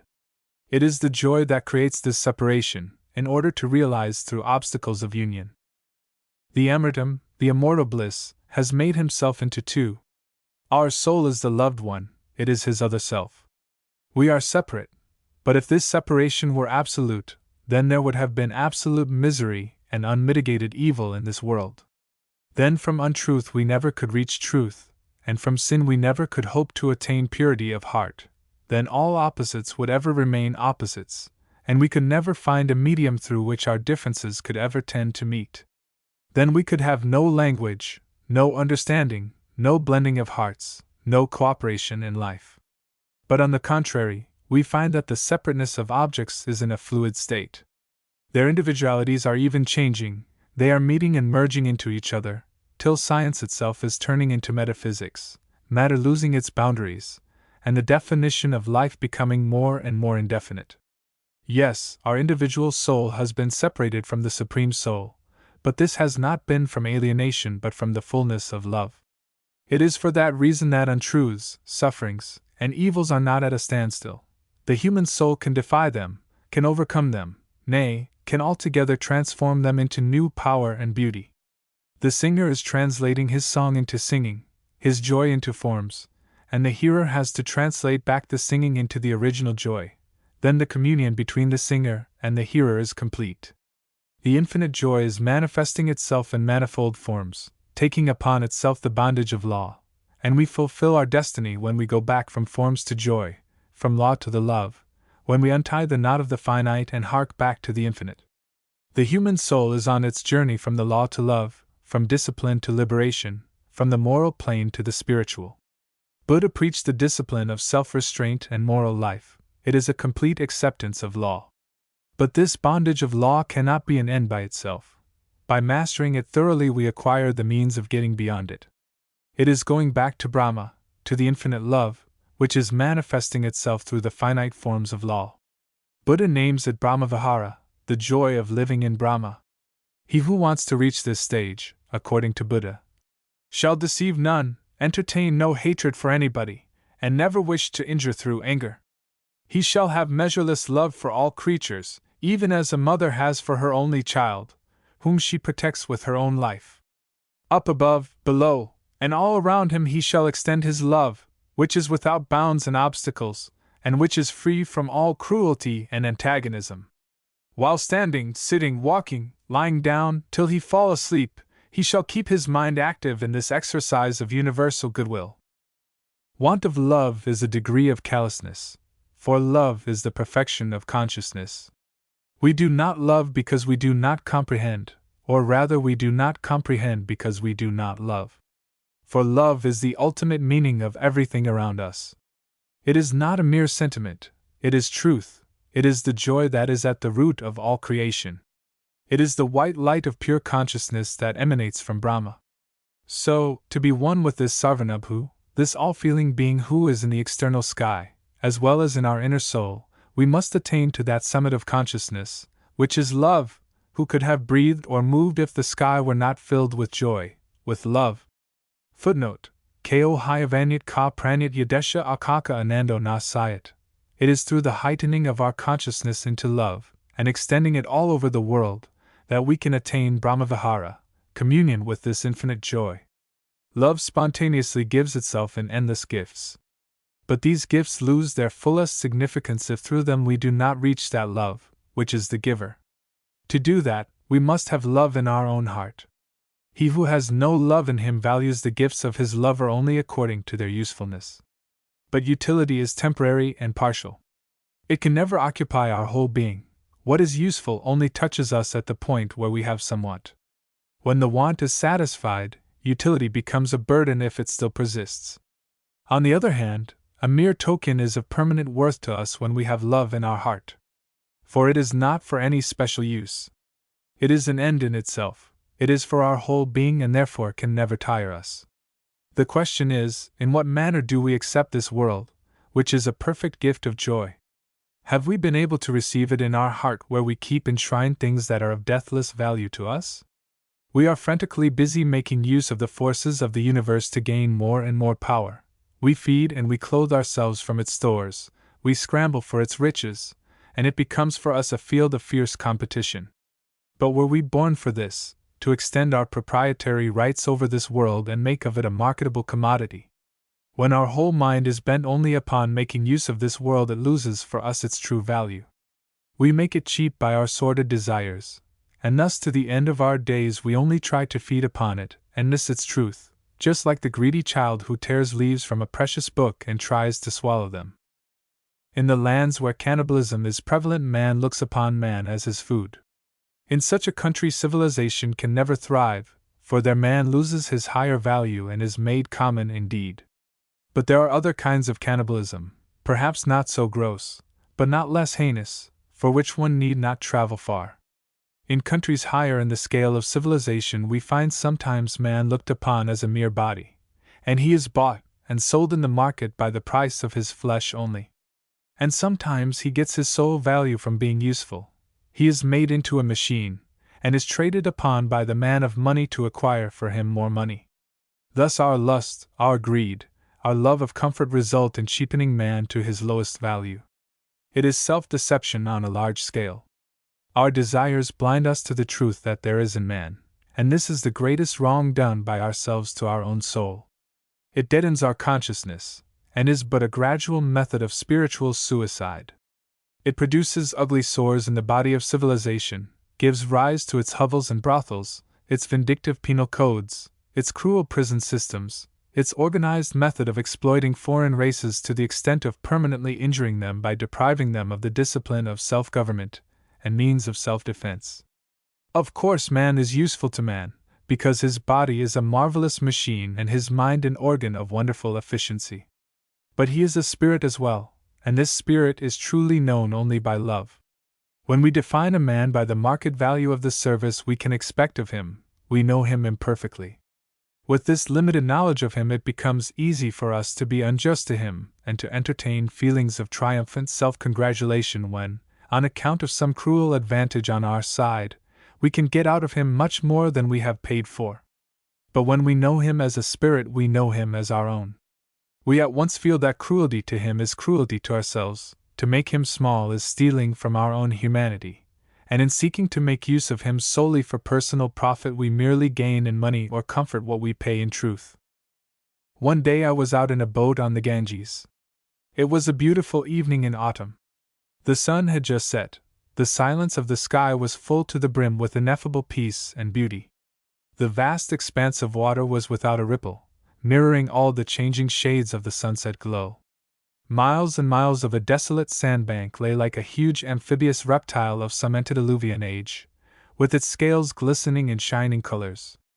As our boat was silently gliding by the precipitous river bank, riddled with the nest holes of a colony of birds, suddenly a big fish leapt up to the surface of the water and then disappeared, displaying on its vanishing figure all the colors of the evening sky. It drew aside for a moment the many-colored screen behind which there was a silent world full of the joy of life. It came up from the depths of its mysterious dwelling with a beautiful dancing motion, and added its own music to the silent symphony of the dying day. I felt as if I had a friendly greeting from an alien world in its own language, and it touched my heart with a flash of gladness. Then suddenly the man at the helm exclaimed with a distinct note of regret, "Ah, what a big fish!" It at once brought before his vision the picture of the fish caught and made ready for his supper. He could only look at the fish through his desire, and thus miss the whole truth of its existence. But man is not entirely an animal. He aspires to a spiritual vision, which is the vision of the whole truth. This gives him the highest delight, because it reveals to him the deepest harmony that exists between him and his surroundings. It is our desires that limit the scope of our self-realization, hinder our extension of consciousness, and give rise to sin, which is the innermost barrier that keeps us apart from our God, setting up disunion and the arrogance of exclusiveness. For sin is not one mere action, but it is an attitude of life which takes for granted that our goal is finite, that our self is the ultimate truth, and that we are not all essentially one but exist each for his own separate individual existence. So I repeat, we never can have a true view of man unless we have a love for him. Civilization must be judged and prized, not by the amount of power it has developed, but by how much it has evolved and given expression to, by its laws and institutions, the love of humanity. The first question and the last which it has to answer is, whether and how far it recognizes man more as a spirit than a machine. Whenever some ancient civilization fell into decay and died, it was owing to causes which produced callousness of heart and led to the cheapening of man's worth, when either the state or some powerful group of men began to look upon the people as a mere instrument of their power, when, by compelling weaker races to slavery and trying to keep them down by every means, man struck at the foundation of his greatness, his own love of freedom and fair play. Civilization can never sustain itself upon cannibalism of any form. For that by which alone man is true can only be nourished by love and justice. As with man, so with this universe. When we look at the world through the veil of our desires, we make it small and narrow, and fail to perceive its full truth. Of course, it is obvious that the world serves us and fulfills our needs, but our relation to it does not end there. We are bound to it with a deeper and truer bond than that of necessity. Our soul is drawn to it. Our love of life is really our wish to continue our relation with this great world. This relation is one of love. We are glad that we are in it. We are attached to it with numberless threads, which extend from this earth to the stars. Man foolishly tries to prove his superiority by imagining his radical separateness from what he calls his physical world, which, in his blind fanaticism, he sometimes goes to the extent of ignoring altogether, holding it at his direst enemy. Yet the more his knowledge progresses, the more it becomes difficult for man to establish this separateness, and all the imaginary boundaries he had set up around himself vanish one after another. Every time we lose some of our badges of absolute distinction by which we conferred upon our humanity the right to hold itself apart from its surroundings, it gives us a shock of humiliation. But we have to submit to this. If we set up our pride on the path of our self-realization to create divisions and disunion, then it must sooner or later come under the wheels of truth and be ground to dust. No, we are not burdened with some monstrous superiority, unmeaning in its singular abruptness. It would be utterly degrading for us to live in a world immeasurably less than ourselves in the quality of soul, just as it would be repulsive and degrading to be surrounded and served by a host of slaves, day and night, from birth to the moment of death. On the contrary, this world is our compeer, nay, we are one with it. Through our progress in science, the wholeness of the world and our oneness with it is becoming clearer to our mind. When this perception of the perfection of unity is not merely intellectual, when it opens out our whole being into a luminous consciousness of the all, then it becomes a radiant joy, an overspreading love. Our spirit finds its larger self in the whole world, and is filled with an absolute certainty that it is immortal. It dies 100 times in its enclosures of self, for separateness is doomed to die, it cannot be made eternal. But it never can die where it is one with the all, for there is its truth, its joy. When a man feels the rhythmic throb of the soul life of the whole world in his own soul, then is he free. Then he enters into the secret courting that goes on between this beautiful world bride, veiled with the veil of the many-colored finiteness, and the Paramatman, the bridegroom, in his spotless white. Then he knows that he is the partaker of this gorgeous love festival, and he is the honored guest at the feast of immortality. Then he understands the meaning of the seer poet who sings, "From love the world is born, by love it is sustained, towards love it moves, and into love it enters. In love all the contradictions of existence merge themselves and are lost. Only in love are unity and duality not at variance. Love must be one and two at the same time. Only love is motion and rest in one. Our heart ever changes its place till it finds love, and then it has its rest. But this rest itself is an intense form of activity where utter quiescence and unceasing energy meet at the same point in love. In love, loss and gain are harmonized. In its balance sheet, credit and debit accounts are in the same column, and gifts are added to gains. In this wonderful festival of creation, this great ceremony of self-sacrifice of God, the lover constantly gives himself up to gain himself in love. Indeed, love is what brings together and inseparably connects both the act of abandoning and that of receiving. In love, at one of its poles you find the personal, and at the other the impersonal. At one you have the positive assertion, "Here I am," at the other the equally strong denial, "I am not." Without this ego, what is love? And again, with only this ego, how can love be possible? Bondage and liberation are not antagonistic in love. For love is most free and at the same time most bound. If God were absolutely free, there would be no creation. The infinite being has assumed unto himself the mystery of finitude. And in him who is love, the finite and the infinite are made one. Similarly, when we talk about the relative values of freedom and non-freedom, it becomes a mere play of words. It is not that we desire freedom alone, we want thraldom as well. It is the high function of love to welcome all limitations and to transcend them. For nothing is more independent than love, and where else, again, shall we find so much of dependence? In love, thraldom is as glorious as freedom. The Vaishnava religion has boldly declared that God has bound himself to man, and in that consists the greatest glory of human existence. In the spell of the wonderful rhythm of the finite he fetters himself at every step, and thus gives his love out in music in his most perfect lyrics of beauty. Beauty is his wooing of our heart, it can have no other purpose.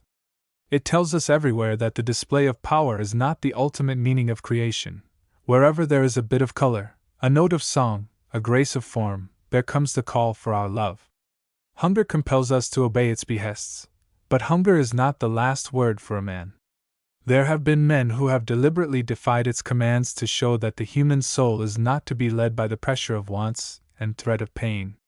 In fact, to live the life of man we have to resist its demands every day, the least of us as well as the greatest. But, on the other hand, there is a beauty in the world which never insults our freedom, never raises even its little finger to make us acknowledge its sovereignty. We can absolutely ignore it and suffer no penalty in consequence. It is a call to us, but not a command.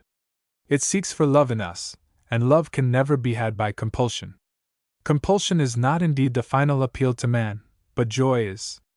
Any joy is everywhere. It is in the earth's green covering of grass, in the blue serenity of the sky, in the reckless exuberance of spring, in the severe abstinence of gray winter, in the living flesh that animates our bodily frame, in the perfect poise of the human figure, noble and upright, in living, in the exercise of all our powers, in the acquisition of knowledge, in fighting evils, in dying for gains we never can share. Joy is there everywhere. It is superfluous, unnecessary, nay, it very often contradicts the most peremptory behests of necessity. It exists to show that the bonds of law can only be explained by love. They are like body and soul. Joy is the realization of the truth of oneness, the oneness of our soul with the world and of the world soul with the Supreme Lover. 6. Realization in action. It is only those who have known that joy expresses itself through law who have learnt to transcend the law. Not that the bonds of law have ceased to exist for them, but that the bonds have become to them as the form of freedom incarnate. The freed soul delights in accepting bonds, and does not seek to evade any of them, for in each does it feel the manifestation of an infinite energy whose joy is in creation. As a matter of fact, where there are no bonds, where there is the madness of license, the soul ceases to be free. There is its hurt, there is its separation from the infinite, its agony of sin. Whenever at the call of temptation the soul falls away from the bondage of law, then, like a child deprived of the support of its mother's arms, it cries out, "Smite me not!" Footnote, Ma Mahimsi. Bind me, it prays. Oh, bind me in the bonds of thy law, bind me within and without, hold me tight. Let me in the clasp of thy law be bound up together with thy joy, protect me by thy firm hold from the deadly laxity of sin. As some, under the idea that law is the opposite of joy, mistake intoxication for joy, so there are many in our country who imagine action to be opposed to freedom. They think that activity being in the material plane is a restriction of the free spirit of the soul. But we must remember that as joy expresses itself in law, so the soul finds its freedom in action. It is because joy cannot find expression in itself alone that it desires the law which is outside. Likewise, it is because the soul cannot find freedom within itself that it wants external action. The soul of man is ever freeing itself from its own folds by its activity. Had it been otherwise, it could not have done any voluntary work. The more man acts and makes actual what was latent in him, the nearer does he bring the distant yet to be. In that actualization, man is ever making himself more and yet more distinct, and seeing himself clearly under newer and newer aspects in the midst of his varied activities, in the state, in society. This vision makes for freedom.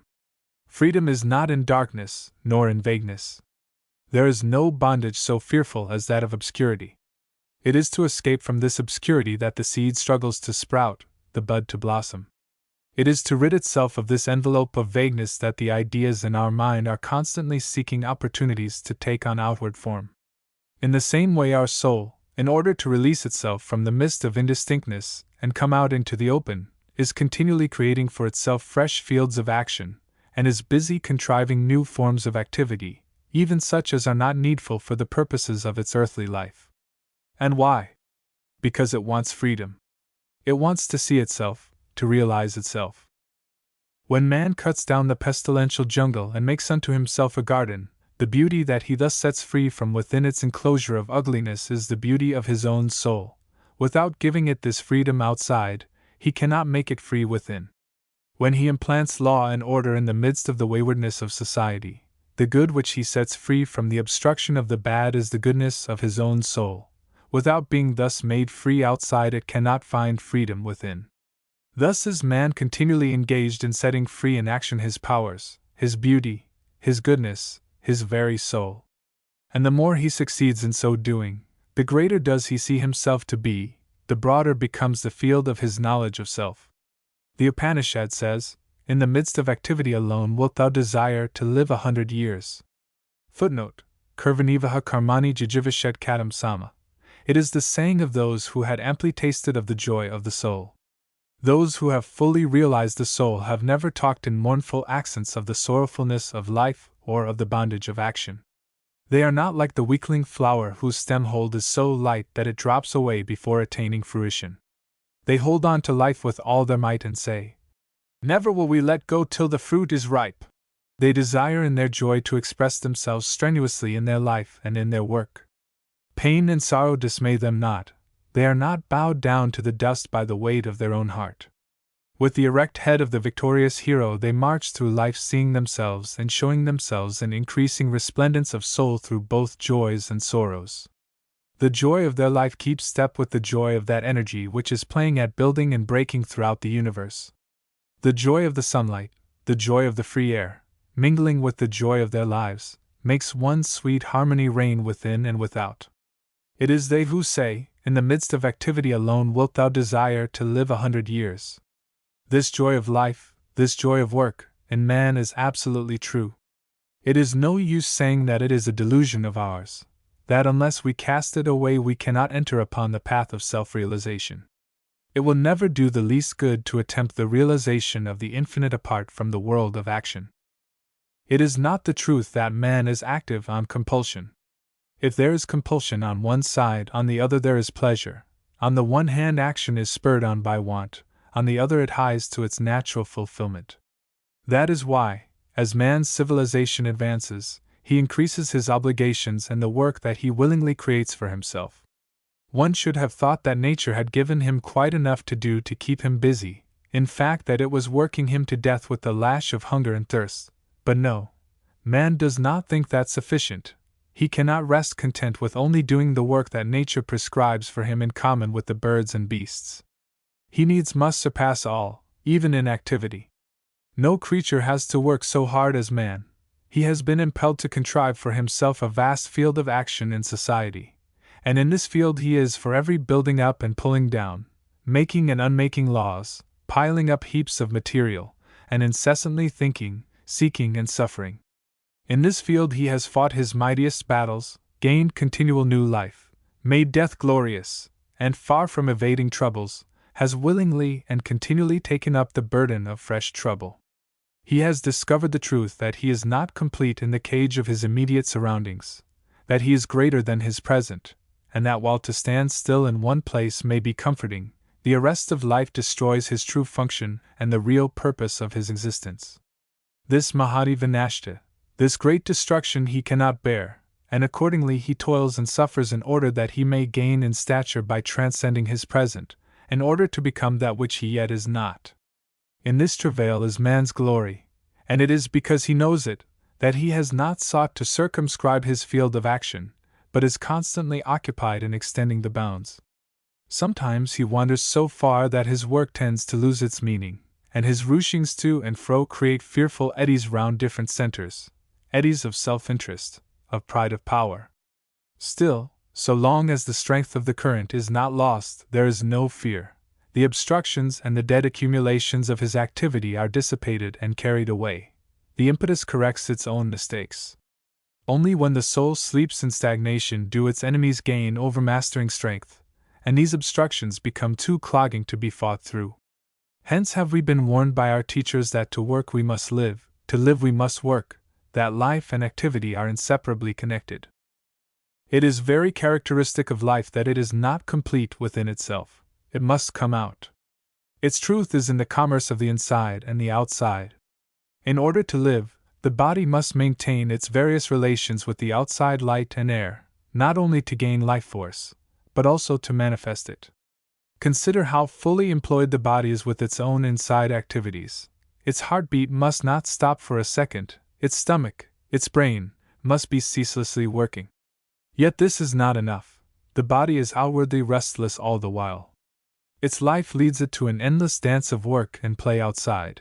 It cannot be satisfied with the circulations of its internal economy, and only finds the fulfillment of joy in its outward excursions. The same with the soul. It cannot live on its own internal feelings and imaginings. It is ever in need of external objects, not only to feed its inner consciousness but to apply itself in action, not only to receive but also to give. The real truth is, we cannot live if we divide him who is truth itself into two parts. We must abide in him within as well as without. In whichever aspect we deny him we deceive ourselves and incur a loss. Brahma has not left me, let me not leave Brahma. Footnote: Maham Brahma Nirakuriam Maam Ma Brahma Nirakarat. If we say that we would realize him in introspection alone and leave him out of our external activity, that we would enjoy him by the love in our heart, but not worship him by outward ministrations, or if we say the opposite, and overweight ourselves on one side in the journey of our life's quest, we shall alike totter to our downfall. In the great Western continent, we see that the soul of man is mainly concerned with extending itself outwards. The open field of the exercise of power is its field.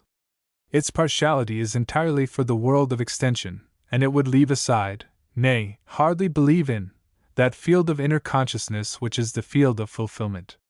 It has gone so far in this that the perfection of fulfillment seems to exist for it nowhere. Its science has always talked of the never-ending evolution of the world. Its metaphysic has now begun to talk of the evolution of God Himself.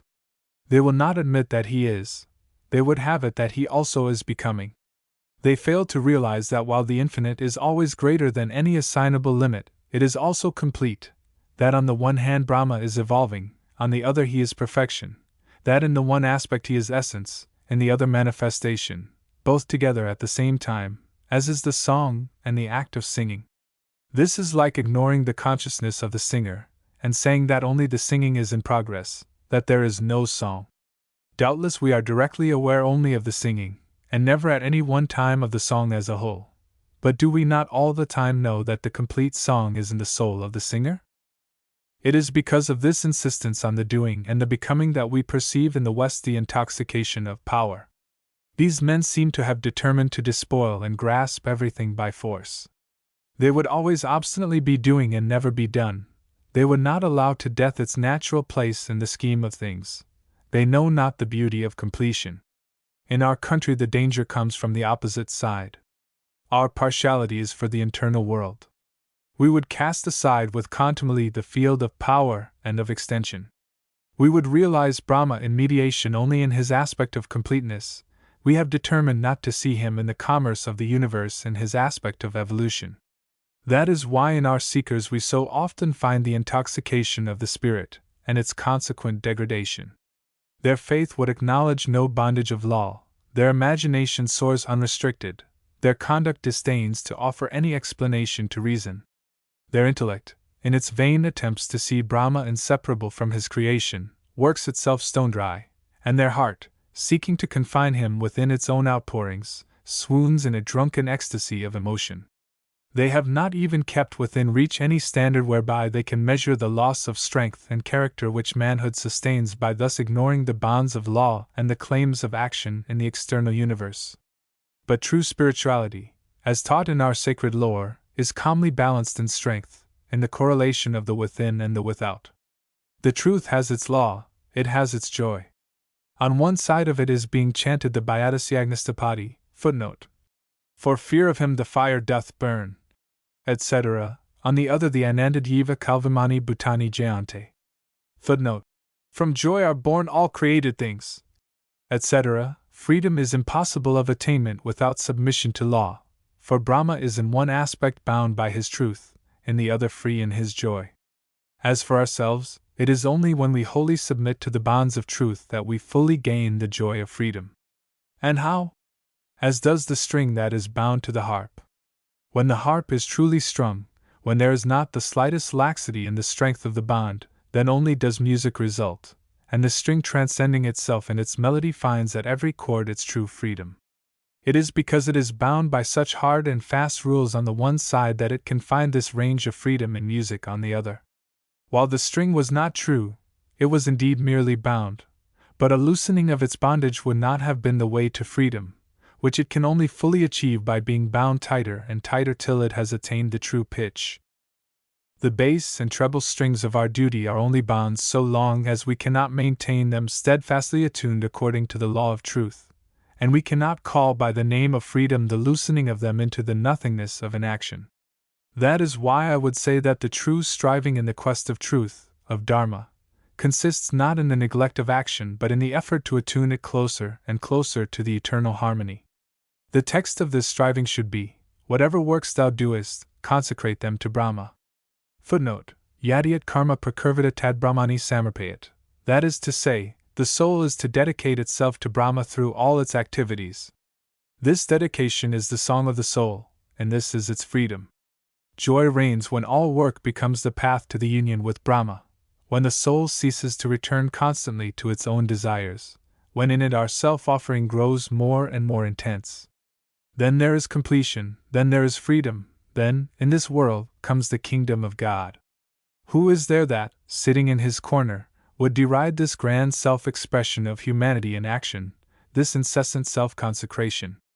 Who is there that thinks the union of God and man is to be found in some secluded enjoyment of his own imaginings, away from the sky-towering temple of the greatness of humanity, which the whole of mankind, in sunshine and storm, is toiling to erect through the ages? Who is there that thinks this secluded communion is the highest form of religion?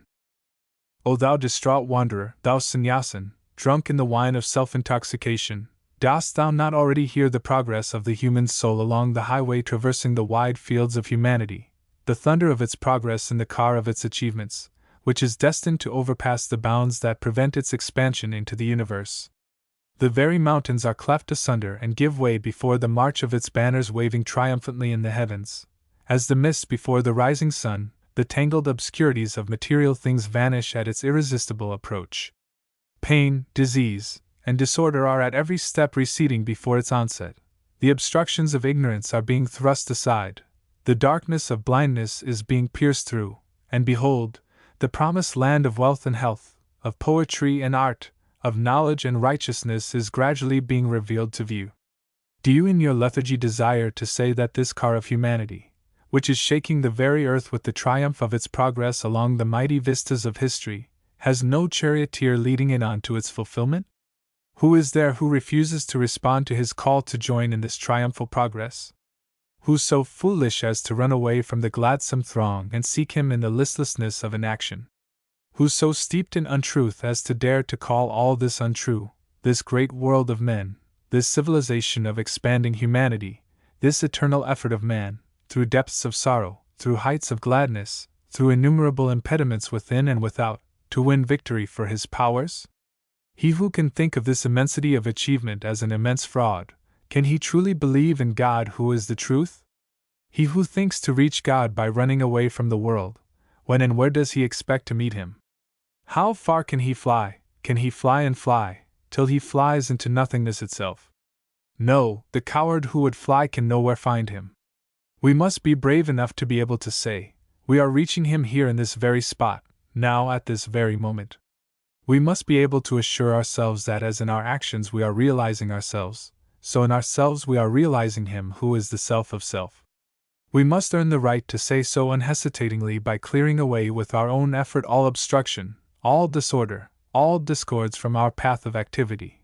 We must be able to say, in my work is my joy, and in that joy does the joy of my joy abide. Whom does the Upanishad call the chief among the knowers of Brahma? Footnote: Brahmavidam Varasta.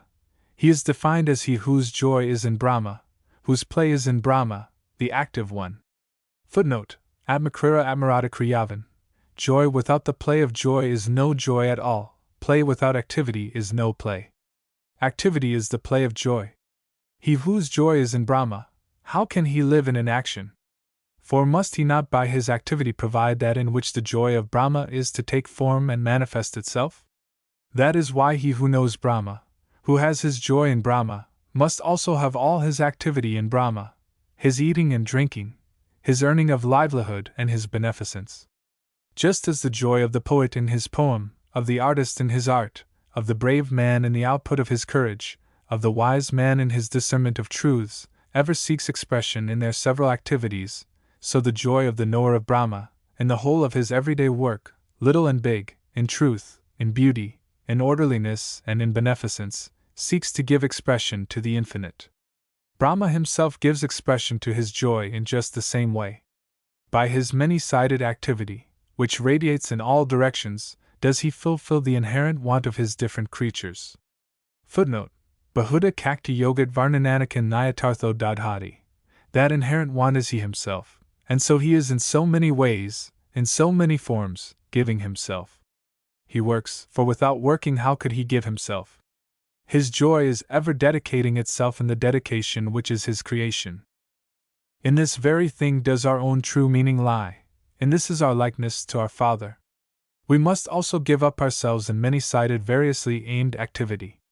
In the Vedas he is called the giver of himself, the giver of strength. Footnote: Admirabilata. He is not content with giving us himself, but he gives us strength that we may likewise give ourselves. That is why the seer of the Upanishad prays to him who is thus fulfilling our wants, may he grant us the beneficent mind. Footnote: Sa no buddhya kubhaya sami yanaktu. May he fulfill that uttermost one of ours by granting us the beneficent mind. That is to say, it is not enough he should alone work to remove our want, but he should give us the desire and the strength to work with him in his activity, and in the exercise of the goodness. Then, indeed, will our union with him alone be accomplished. The beneficent mind is that which shows us the want, swartha, of another self to be the inherent want, nyatartha, of our own self, that which shows that our joy consists in the varied aiming of our many-sided powers in the work of humanity. When we work under the guidance of this beneficent mind, then our activity is regulated, but does not become mechanical. It is action not goaded on by want, but stimulated by the satisfaction of the soul. Such activity ceases to be a blind imitation of that of the multitude, a cowardly following of the dictates of fashion. Therein we begin to see that he is in the beginning and in the end of the universe. Footnote: Vikhati Shante Vikvamidau. And likewise see that of our own work is he the fount and the inspiration, and at the end thereof is he, and therefore that all our activity is pervaded by peace and good and joy. The Upanishad says, knowledge, power, and action are of his nature. Footnote: Svabhavikajnana balakriya cha. It is because this naturalness has not yet been born in us that we tend to divide joy from work. Our day of work is not our day of joy, for that we require a holiday. For, miserable that we are, we cannot find our holiday in our work. The river finds its holiday in its onward flow, the fire in its outburst of flame, the scent of the flower in its permeation of the atmosphere. But in our everyday work there is no such holiday for us. It is because we do not let ourselves go, because we do not give ourselves joyously and entirely up to it, that our work overpowers us. O giver of thyself! At the vision of thee as joy let our souls flame up to thee as the fire, flow unto thee as the river, permeate thy being as the fragrance of the flower. Give us strength to love fully, our life in its joys and sorrows, in its gains and losses, in its rise and fall. Let us have strength enough fully to see and hear thy universe, and to work with full vigor therein. Let us fully live the life thou hast given us, let us bravely take and bravely give. This is our prayer to thee. Let us once for all dislodge from our minds the feeble fancy that would make out thy joy to be a thing apart from action, thin, formless, and unsustained. Wherever the peasant tills the hard earth, there does thy joy gush out in the green of the corn. Wherever man displaces the entangled forest, smooths the stony ground, and clears for himself a homestead, there does thy joy enfolded in orderliness and peace. O worker of the universe! We would pray to thee to let the irresistible current of thy universal energy come like the impetuous south wind of spring. Let it come rushing over the vast field of the life of man. Let it bring the scent of many flowers, the murmurings of many woodlands. Let it make sweet and vocal the lifelessness of our dried-up soul life. Let our newly awakened powers cry out for unlimited fulfillment in leaf and flower and fruit. 7. The realization of beauty. Things in which we do not take joy are either a burden upon our minds to be got rid of at any cost, or they are useful, and therefore in temporary and partial relation to us, becoming burdensome when their utility is lost, or they are like wandering vagabonds, loitering for a moment on the outskirts of our recognition, and then passing on. A thing is only completely our own when it is a thing of joy to us. The greater part of this world is to us as if it were nothing. But we cannot allow it to remain so, for thus it belittles our own self. The entire world is given to us, and all our powers have their final meaning in the faith that by their help we are to take possession of our patrimony. But what is the function of our sense of beauty in this process of the extension of our consciousness? Is it there to separate truth into strong lights and shadows, and bring it before us in its uncompromising distinction of beauty and ugliness? If that were so, then we would have had to admit that this sense of beauty creates a dissension in our universe, and sets up a wall of hindrance across the highway of communication that leads from everything to all things. But that cannot be true. As long as our realization is incomplete, a division necessarily remains between things known and unknown, pleasant and unpleasant. But in spite of the dictum of some philosophers, man does not accept any arbitrary and absolute limit to his knowable world. Every day his science is penetrating into the region formerly marked in his map as unexplored or inexplorable. Our sense of beauty is similarly engaged in ever pushing on its conquests. Truth is everywhere, therefore everything is the object of our knowledge. Beauty is omnipresent, therefore everything is capable of giving us joy. In the early days of his history, man took everything as a phenomenon of life. His science of life began by creating a sharp distinction between life and non-life. But as it is proceeding farther and farther, the line of demarcation between the animate and inanimate is growing more and more dim. In the beginning of our apprehension, these sharp lines of contrast are helpful to us, but as our comprehension becomes clearer, they gradually fade away. The Upanishads have said that all things are created and sustained by an infinite joy. To realize this principle of creation, we have to start with the division into the beautiful and the non-beautiful. Then the apprehension of beauty has to come to us with a vigorous blow to awaken our consciousness from its primitive lethargy, and it attains its object by the urgency of the contrast. Therefore, our first acquaintance with beauty is in her dress of motley colors, that affects us with its stripes and feathers, nay, with its disfigurements. But as our acquaintance ripens, the apparent discords are resolved into modulations of rhythm. At first we detach beauty from its surroundings, we hold it apart from the rest, but at the end we realize its harmony with all. Then the music of beauty has no more need of exciting us with loud noise. It renounces violence, and appeals to our heart with the truth that it is meekness inherits the earth. In some stage of our growth, in some period of our history, we tried to set up a special cult of beauty, and pare it down to a narrow circuit, so as to make it a matter of pride for a chosen few. Then it breeds in its votaries affections and exaggerations, as it did with the Brahmins in the time of the decadence of Indian civilization, when the perception of the higher truth fell away and superstitions grew up unchecked. In the history of aesthetics there also comes an age of emancipation when the recognition of beauty in things great and small become easy, and when we see it more in the unassuming harmony of common objects than in things startling in their singularity. So much so, that we have to go through the stages of reaction when in the representation of beauty we try to avoid everything that is obviously pleasing and that has been crowned by the sanction of convention. We are then tempted in defiance to exaggerate the commonness of commonplace things, thereby making them aggressively uncommon. To restore harmony we create the discords which are a feature of all reactions. We already see in the present age the sign of this aesthetic reaction, which proves that man has at last come to know that it is only the narrowness of perception which sharply divides the field of his aesthetic consciousness into ugliness and beauty. When he has the power to see things detached from self-interest and from the insistent claims of the lust of the senses, then alone can he have the true vision of the beauty that is everywhere. Then only can he see that what is unpleasant to us is not necessarily unbeautiful, but has its beauty in truth. When we say that beauty is everywhere, we do not mean that the word ugliness should be abolished from our language, just as it would be absurd to say that there is no such thing as untruth. Untruth there certainly is, not in the system of the universe, but in our power of comprehension, as its negative element. In the same manner there is ugliness in the distorted expression of beauty in our life and in our art which comes from our imperfect realization of truth. To a certain extent we can set our life against the law of truth which is in us, and which is in all, and likewise we can give rise to ugliness by going counter to the eternal law of harmony which is everywhere. Through our sense of truth we realize law in creation, and through our sense of beauty we realize harmony in the universe. When we recognize the law in nature, we extend our mastery over physical forces and become powerful. When we recognize the law in our moral nature, we attain mastery over self and become free. In like manner, the more we comprehend the harmony in the physical world, the more our life shares the gladness of creation, and our expression of beauty in art becomes more truly Catholic.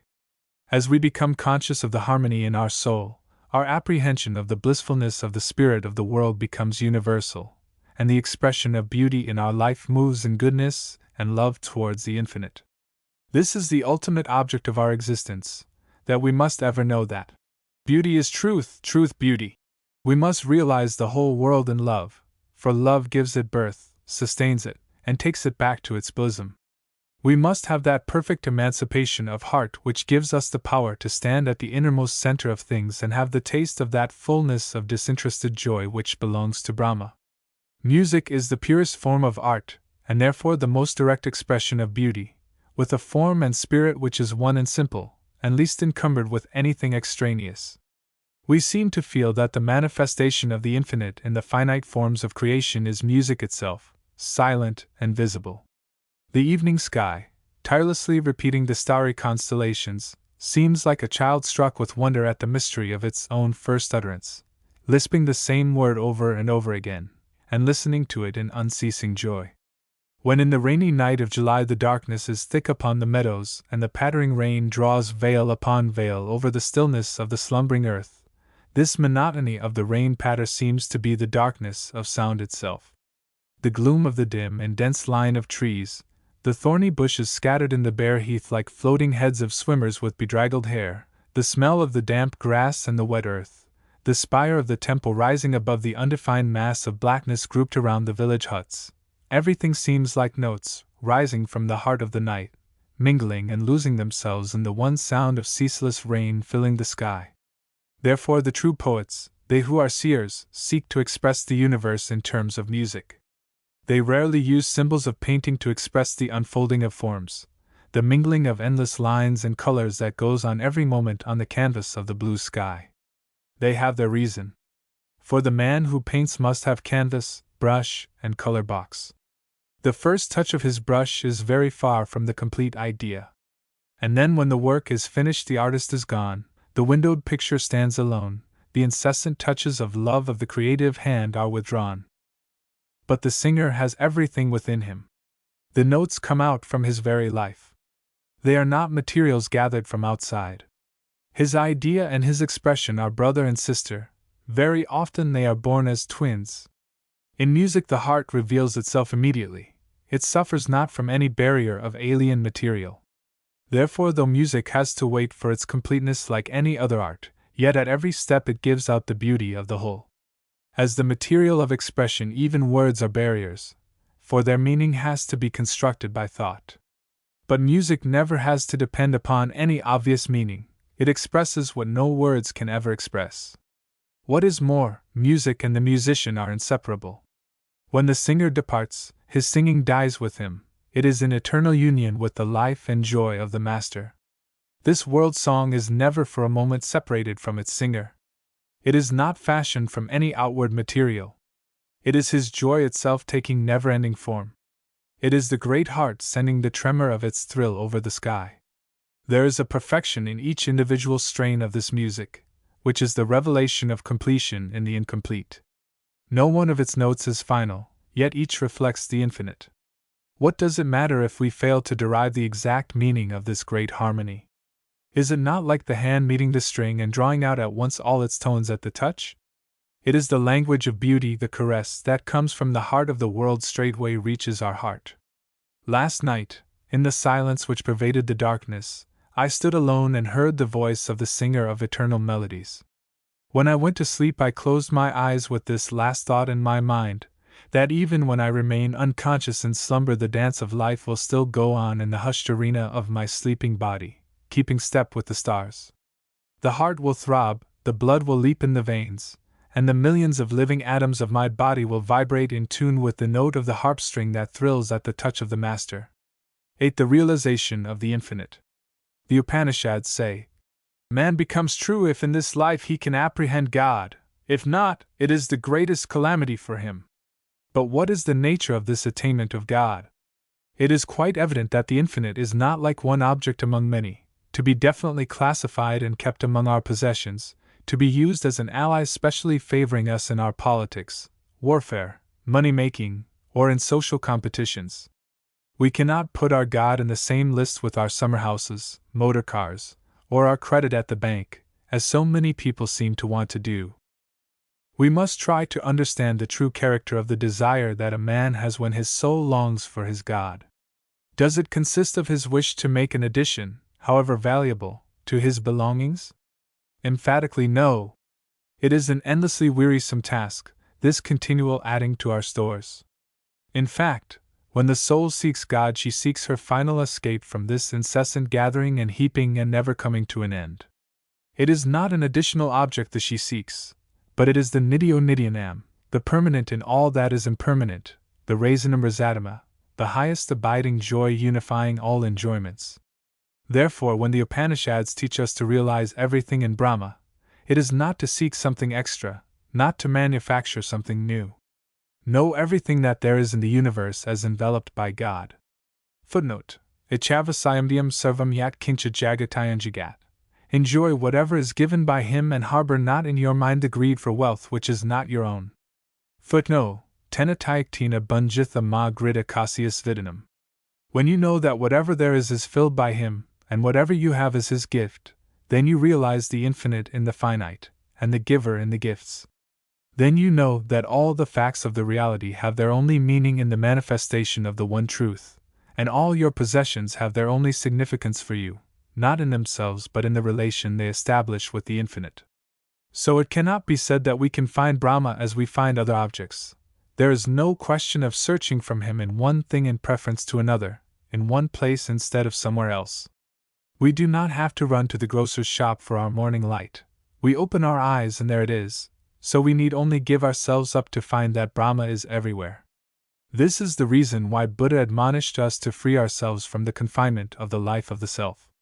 If there were nothing else to take its place more positively perfect and satisfying, then such admonition would be absolutely unmeaning. No man can seriously consider the advice, much less have any enthusiasm for it, of surrendering everything one has for gaining nothing whatever. So our daily worship of God is not really the process of gradual acquisition of Him, but the daily process of surrendering ourselves, removing all obstacles to union and extending our consciousness of Him in devotion and service, in goodness and in love. The Upanishads say, "Be lost altogether in Brahma like an arrow that has completely penetrated its target."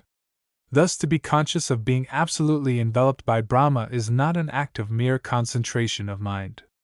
It must be the aim of the whole of our life. In all our thoughts and deeds we must be conscious of the infinite.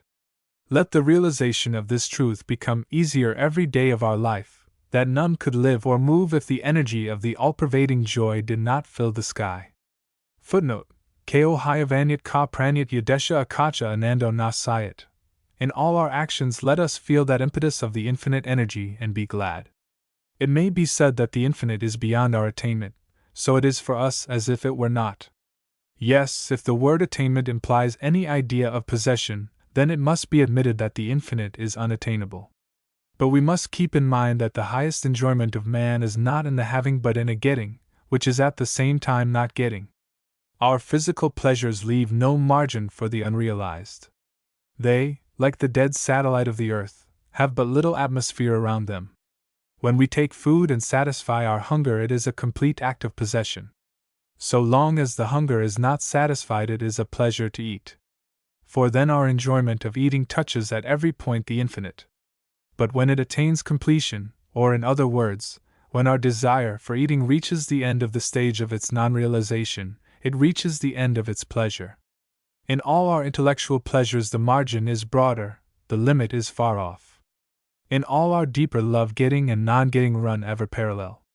In one of our Vaishnava lyrics the lover says to his beloved, "I feel as if I have gazed upon the beauty of thy face from my birth, yet my eyes are hungry still, as if I have kept thee pressed to my heart for millions of years, yet my heart is not satisfied." This makes it clear that it is really the infinite whom we seek in our pleasures.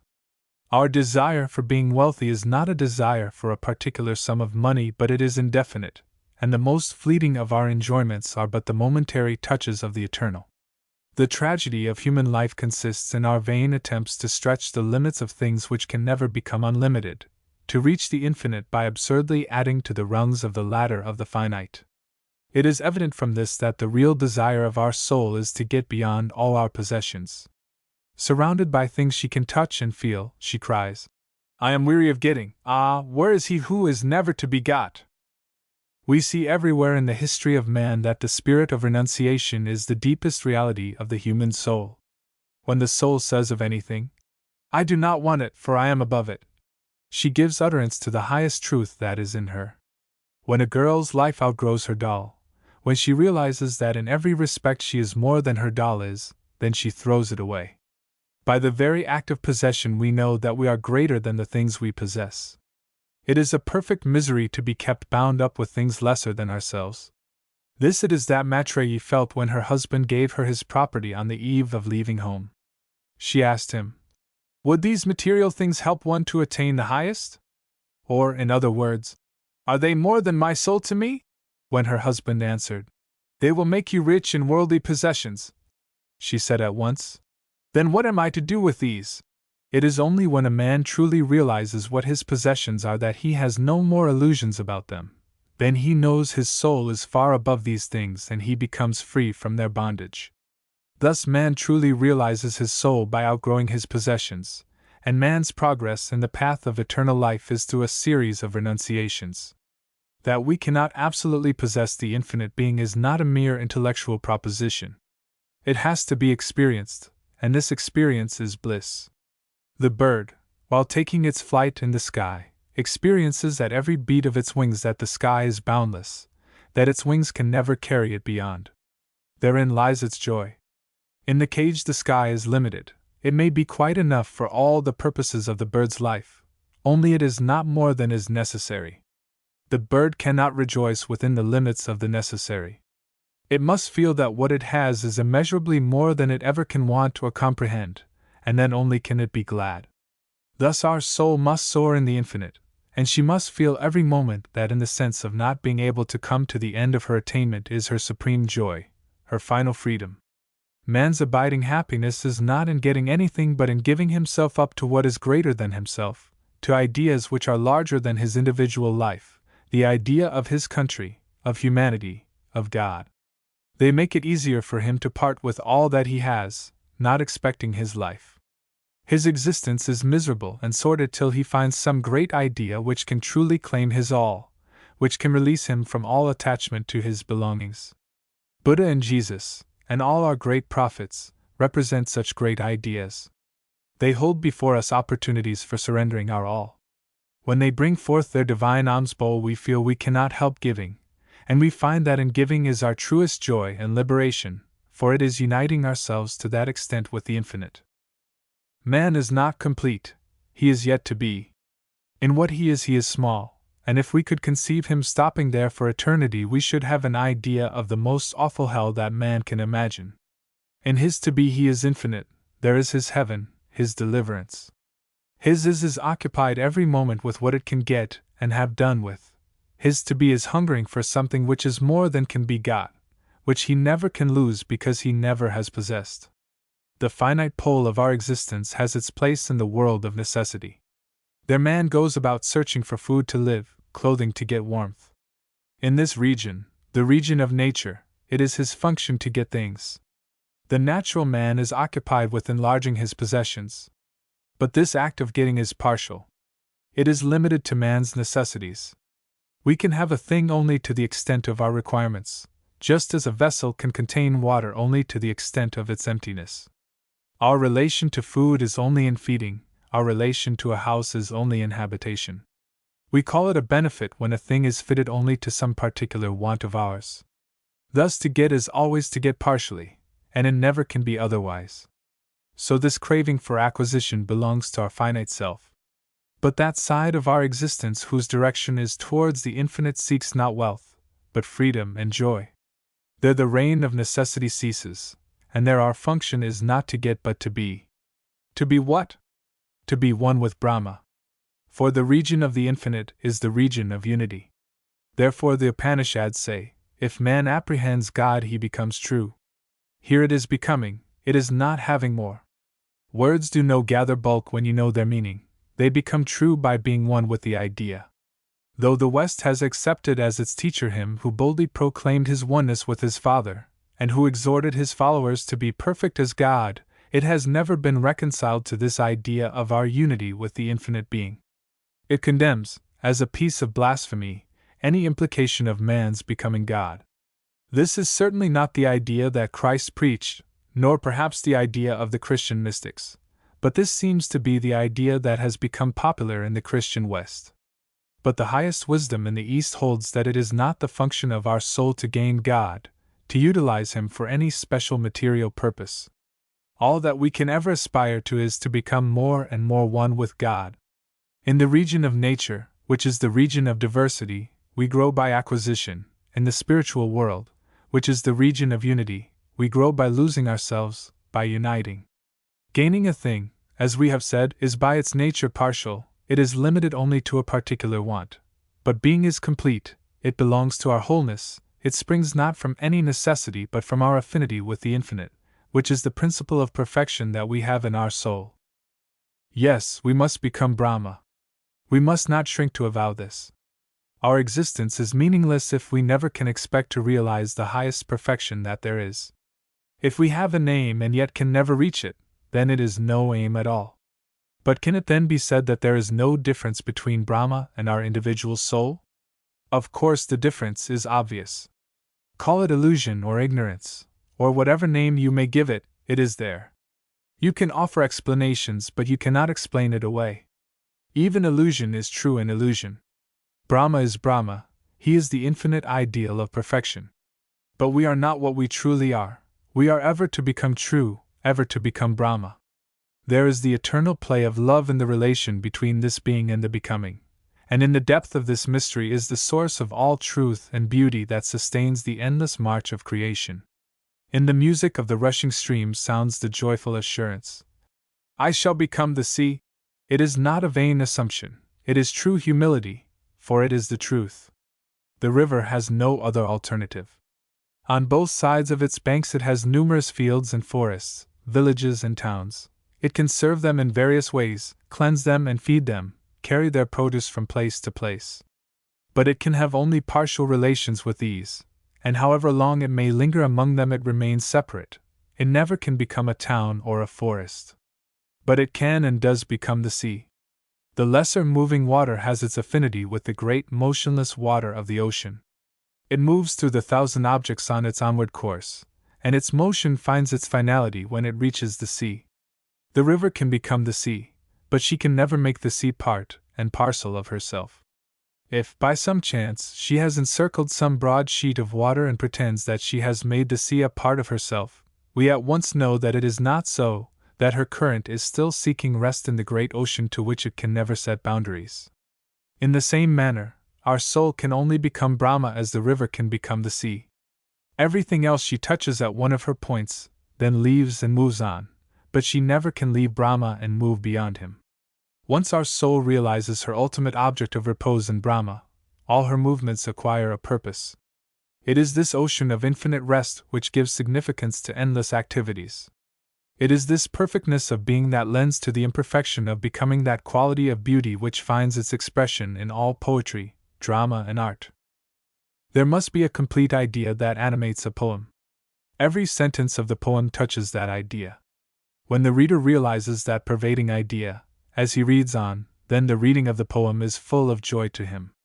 Then every part of the poem becomes radiantly significant by the light of the whole.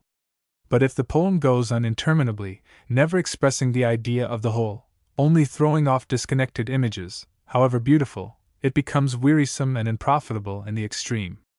The progress of our soul is like a perfect poem. It has an infinite idea which once realized makes all movements full of meaning and joy. But if we detach its movements from that ultimate idea, if we do not see the infinite rest and only see the infinite motion, then existence appears to us a monstrous evil, impetuously rushing towards an unending aimlessness. I remember in our childhood we had a teacher who used to make us learn by heart the whole book of Sanskrit grammar, which is written in symbols, without explaining their meaning to us. Day after day we went toiling on, but on towards what, we had not the least notion. So, as regards our lessons, we were in the position of the pessimist who only counts the breathless activities of the world, but cannot see the infinite repose of the perfection whence these activities are gaining their equilibrium every moment in absolute fitness and harmony. We lose all joy in thus contemplating existence, because we miss the truth.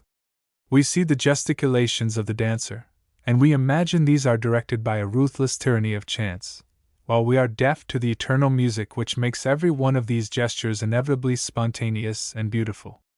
These motions are ever growing into that music of perfection, becoming one with it, dedicating to that melody at every step the multitudinous forms they go on creating.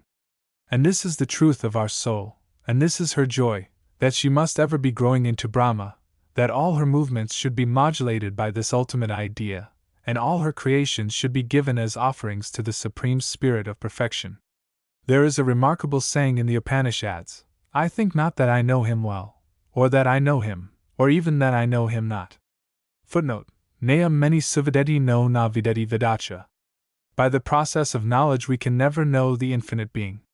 But if he is altogether beyond our reach, then he is absolutely nothing to us. The truth is that we know him not, yet we know him. This has been explained in another saying of the Upanishads: from Brahma words come back baffled, as well as the mind, but he who knows him by the joy of him is free from all fears. Footnote: Jyato vacho nivartanta prapya manasa saha anandam brahmano vidvan na vibhati kudakana. Knowledge is partial. Because our intellect is an instrument, it is only a part of us. It can give us information about things which can be divided and analyzed, and whose properties can be classified part by part. But Brahma is perfect, and knowledge which is partial can never be a knowledge of him. But he can be known by joy, by love. For joy is knowledge in its completeness, it is knowing by our whole being. Intellect sets us apart from the things to be known, but love knows its object by fusion. Such knowledge is immediate and admits no doubt. It is the same as knowing our own selves, only more so. Therefore, as the Upanishads say, mind can never know Brahma, words can never describe him, he can only be known by our soul, by her joy in him, by her love. Or, in other words, we can only come into relation with him by union of our whole being. We must be one with our Father, we must be perfect as he is. But how can that be? There can be no grade in infinite perfection. We cannot grow more and more into Brahma. He is the Absolute One, and there can be no more or less in him. Indeed, the realization of the Paramatman, the Supreme Soul, within our Antaratman, our inner individual soul, is in a state of absolute completion. We cannot think of it as non-existent, and depending on our limited powers for its gradual construction. If our relation with the Divine were all a thing of our own making, how should we rely on it as true, and how should it lend us support? Yes, we must know that within us we have that where space and time cease to rule and where the links of evolution are merged in unity. In that everlasting abode of the Atman, the soul, the revelation of the Paramatman, the Supreme Soul, is already complete. Therefore the Upanishads say, he who knows Brahman, the true, the all-conscious, and the infinite as hidden in the depths of the soul, which is the supreme sky, the inner sky of consciousness, enjoys all objects of desire in union with the all-knowing Brahman. Footnote: Satyam nanamanantam Brahma yo Veda Nayadam Gahayam Paramo Vyam and Sonat Sarvan Kaman Saha Brahmana Vipashite. The union is already accomplished. The Paramatman, the Supreme Soul, has himself chosen this soul of ours as his bride and the marriage has been completed. The solemn mantram has been uttered, let thy heart be even as my heart is. Footnote: Yadatat hridayam mama tadastu hridayan tava. There is no room in this marriage for evolution to act the part of the master of ceremonies. The Aisha, who cannot otherwise be described than as this, the nameless immediate presence, is ever here in our innermost being. This Aisha, or this, is the supreme end of the other this. Footnote: Ashasya parama gade. This is the supreme treasure of the other this. Footnote: Ashasya parama sampat. This is the supreme dwelling of the other this. Footnote: Ashasya paramoloka. This is the supreme joy of the other this. Footnote: Ashasya parama ananda, because the marriage of supreme love has been accomplished in timeless time. And now goes on the endless lila, the play of love. He who has been gained in eternity is now being pursued in time and space, in joys and sorrows, in this world and in the worlds beyond. When the soul bride understands this well, her heart is blissful and at rest. She knows that she, like a river, has attained the ocean of her fulfillment at one end of her being, and at the other end she is ever attaining it. At one end it is eternal rest and completion, at the other it is incessant movement and change. When she knows both ends as inseparably connected, then she knows the world as her own household by the right of knowing the Master of the world as her own Lord. Then all her services become services of love, all the troubles and tribulations of life come to her as trials triumphantly borne to prove the strength of her love, smilingly to win the wager from her lover. But so long as she remains obstinately in the dark, lifts not her veil, does not recognize her lover, and only knows the world dissociated from him, she serves as a handmaid here, where by right she might reign as a queen. She sways in doubt, and weeps in sorrow and dejection. She passes from starvation to starvation, from trouble to trouble, and from fear to fear. Footnote: Dorbikshat yadi Dorbiksham klikat klekam bayat bayam. I can never forget that scrap of a song I once heard in the early dawn in the midst of the din of the crowd that had collected for a festival the night before. Ferryman, take me across to the other shore! In the bustle of all our work there comes out this cry. Take me across! The carter in India sings while driving his cart. Take me across! The itinerant grocer deals out his goods to his customers and sings. Take me across! What is the meaning of this cry? We feel we have not reached our goal, and we know with all our striving and toiling we do not come to the end, we do not attain our object. Like a child dissatisfied with its dolls, our heart cries, not this, not this. But what is that other? Where is the further shore? Is it something else than what we have? Is it somewhere else than where we are? Is it to take rest from all our works, to be relieved from all the responsibilities of life? No, in the very heart of our activities we are seeking for our end. We are crying for the across, even where we stand so, while our lips utter their prayer to be carried away, our busy hands are never idle. In truth, thou ocean of joy, this shore and the other shore are one and the same in thee. When I call this my own, the other lies estranged, and missing the sense of that completeness which is in me, my heart incessantly cries out for the other. All my this, and that other, are waiting to be completely reconciled in thy love. This I, of mine toils hard, day and night, for a home which it knows as its own. Alas, there will be no end of its sufferings so long as it is not able to call this home thine. Till then it will struggle on, and its heart will ever cry, Ferryman, lead me across! When this home of mine is made thine, that very moment is it taken across, even while its old walls enclose it. This I is restless. It is working for a gain which can never be assimilated with its spirit, which it never can hold and retain. In its efforts to clasp in its own arms that which is for all, it hurts others and is hurt in its turn, and cries, Lead me across! But as soon as it is able to say, All my work is thine, everything remains the same, only it is taken across. Where can I meet thee unless in this mine home made thine?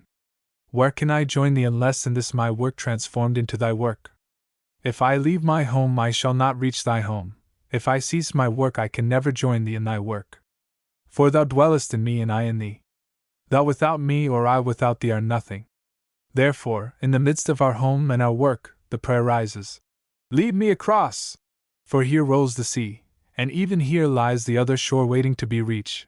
Yes, here is this everlasting present, not distant, not anywhere else.